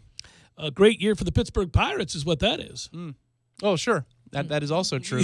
Yeah. You know what's crazy about LeBron's stat line, and Van Pelt hit on this in the postgame. You just kind of expect it, so it's not special anymore. It's unbelievable. But he goes 35, 15, and 9. And if anybody could hit the broadside of a barn, he would have been 35, 15 with 17 assists. He put his teammates in position to make so many uncontested shots that they missed. It's also the greatest level of awareness as to when to shoot, when to pass, when to get people involved, when to take over moments. You got to go back to Jordan to find that. Jordan did that when he figured out that it takes a team to win, and he used to score 60 points and lose in the playoffs, and then one day figured out, okay, I got to get these guys to play better, so I'll facilitate in these moments, and I'll score when we have to score. I won't let us get buried, but I'll get these other guys involved. This was LeBron doing it better than anybody since Jordan in the biggest moment on the road. Boston was undefeated in the postseason at home. You know, right? That's just freaking ridiculous. Yeah, and the game is over before his end one at the end of, the last 2 minutes of the game. Yeah. But when he makes that, and he is screaming at the top of You're his happy lungs, for him. I'm happy for him, but I also go, Jesus. What do you do with that guy? Oh, he's we talked about Brock Lesnar could get, and I think we had somebody write in, he could get through 12 people, before the gig was up. I thought the block shot where he stayed down at the end of the floor and stood he's there just and baiting watched him. Yeah. It was awesome. Where he stood there. Stood there. No, he just stood there and watched. Which is why the Tatum response is also something that makes me really love that player, because it's after that moment that his sequence happens. And he yells at him. And he gets right in his face. But LeBron loves him. He does. Because that's another champion on the floor. He can see it. He knows it. So this is going to be the Philadelphia-Boston thing. Right. Is going to be advantage awesome. Boston chutzpah department so far, right? Oh, without question. Yes. And we're going to say advantage Boston coaching against anybody, really. Right. Just about for a while, anyhow. Unless they go get Pop or something. Yeah. So, I mean, but depth of roster Could be interesting. The one thing for Stevens, though, I mean, Boston is falling in love with a three-point shot, and that's not really something that they have to do. Anything on Brad there to say? Well, no, he needs to yell at Rozier to pass the ball. That's what I mean, Jesus. I mean, if we're going to give him credit to no end in that moment. I mean, but it's not just a few possessions where they're jacking up threes. That's for a long portion of the game, and you can feel it slipping out of their hands slowly. It's like slow torture. Well, I think just the inexperience, the not having been there, the magnitude of the moment, a superstar player on the other side doing what superstar players do. Yeah, they didn't know where to turn. I don't know that they really had an answer. You got to hit a three at some point. Well, and they kind of didn't find Tatum too much after. I think it was one possession out of 4 or 5 after he goes crazy. Get it done, is it? No, you probably need to demand it, especially if you're the coach of the player. He will in that next year. Well, he's going to have the cred. But okay. Well, this is another conversation going into next year. How does Kyrie handle that? I mean, because Kyrie certainly fancies himself the man. If LeBron is still in the East, it'll be easier because Kyrie, I think, wants to continue to get wants to get by. Well, it's 4 years in a row. It's Golden State and Cleveland, and I just think this is. What if LeBron after the game said, "I'll see you here next year"? Wouldn't that be great? Yeah. How much time? This might be his best accomplishment, and they could get swept. Jeff Cameron Show 97.9 ESPN Radio.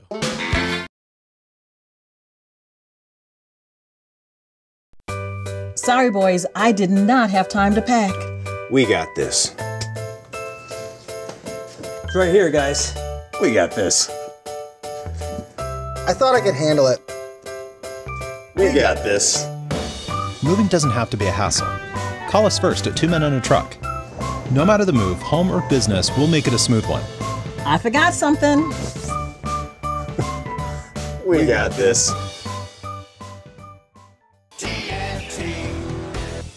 Landowners, your Mahindra dealer is ready to help you save during Mahindra's Red Tag sale. Enjoy up to $7,900 in tractor cash back and savings, or utility vehicle savings up to $1,700. Plus, Mahindra's industry-leading warranties still come standard. So hurry in for Mahindra's Red Tag savings. TNT.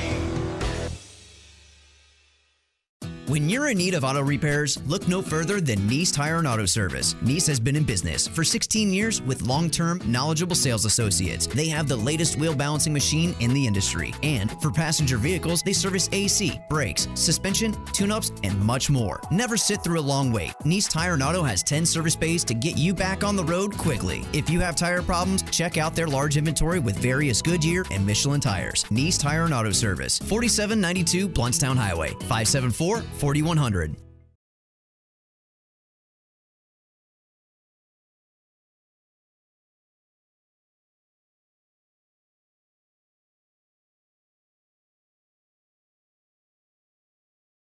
But if they did, you might be surprised to see you could be mowing thousands of miles a year.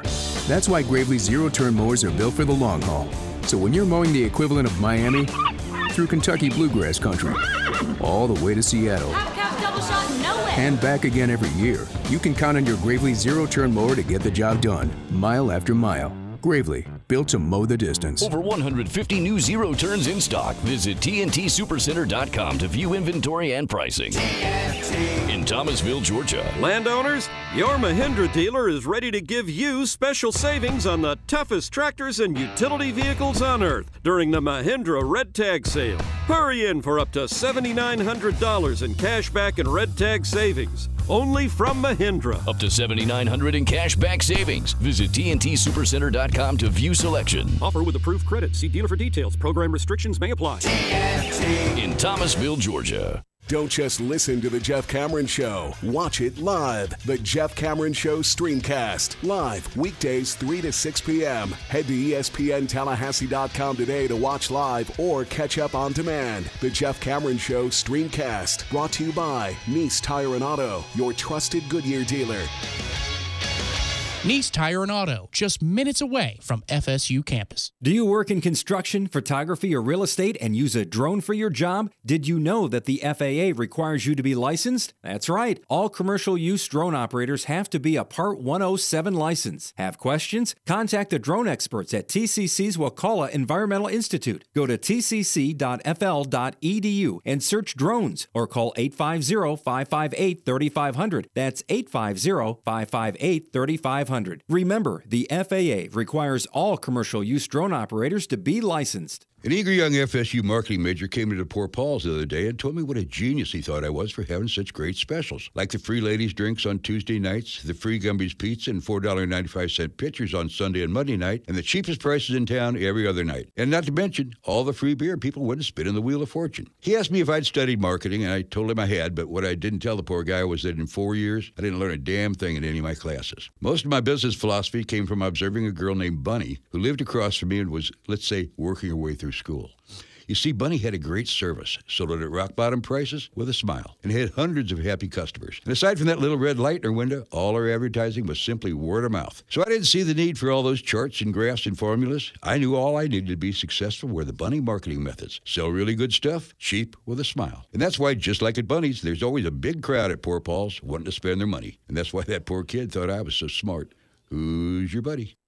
Live from the AmeriGas Propane Studios in the capital city of Tallahassee, this is the Jeff Cameron Show on 97.9 ESPN Radio.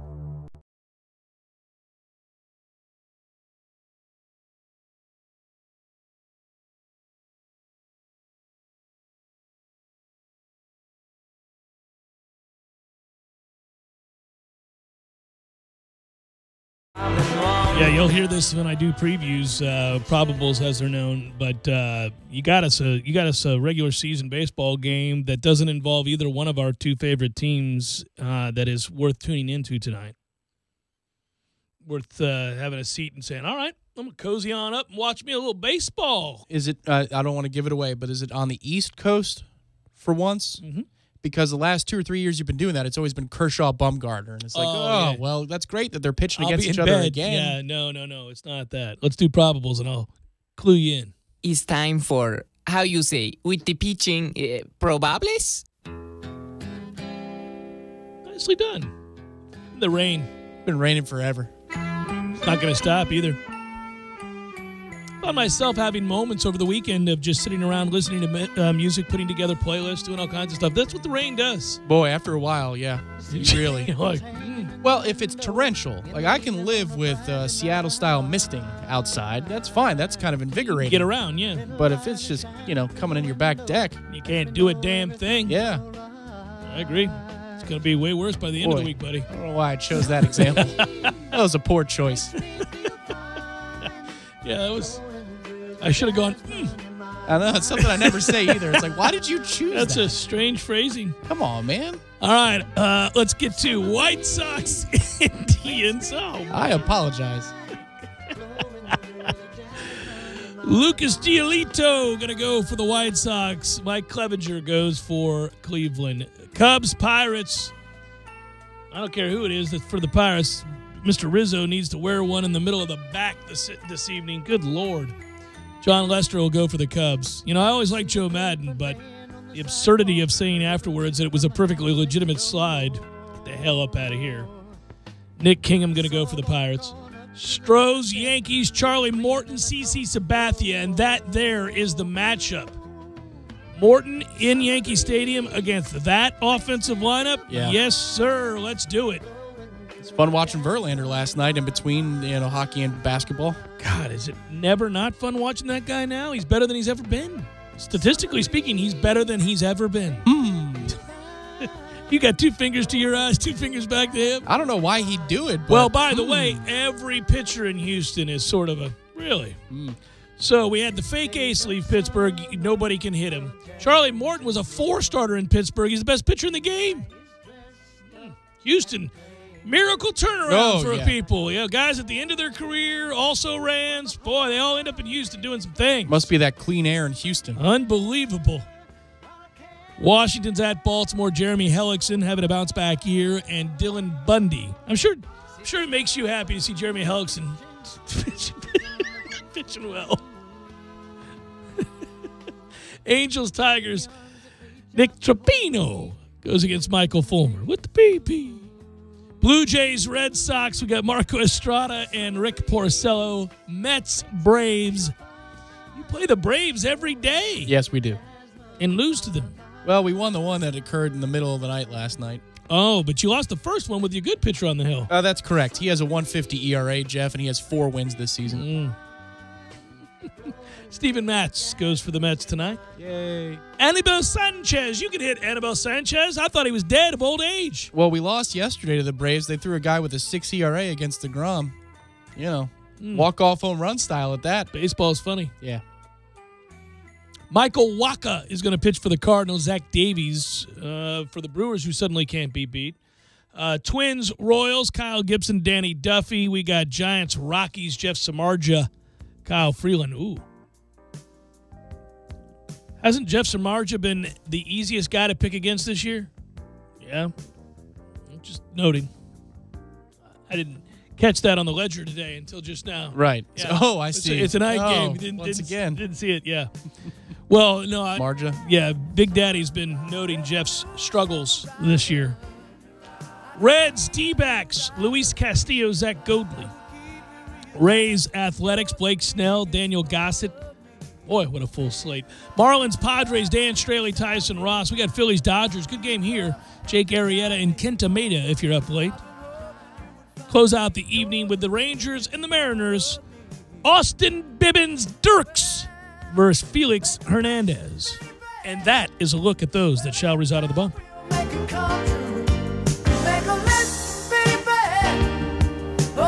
We got Braves right here. We do have the Braves against the Mets right here on They're these not airwaves. washed out.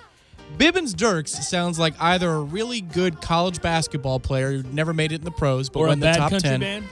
Or, no, the section you don't want to get in college when you're taking, like, intro to PR. It's like, oh, you have Bibbins You Dirks. got Bibbins Dirks. Oh, Yeah. God. I have McNamara. I'm Here, good. Take my notes. Bibbins Dirks is brutal. Yeah, She is true. militant. You got no attendance, mandatory, every homework assignment under the sun. And she checks the homework. She grades it. Herself.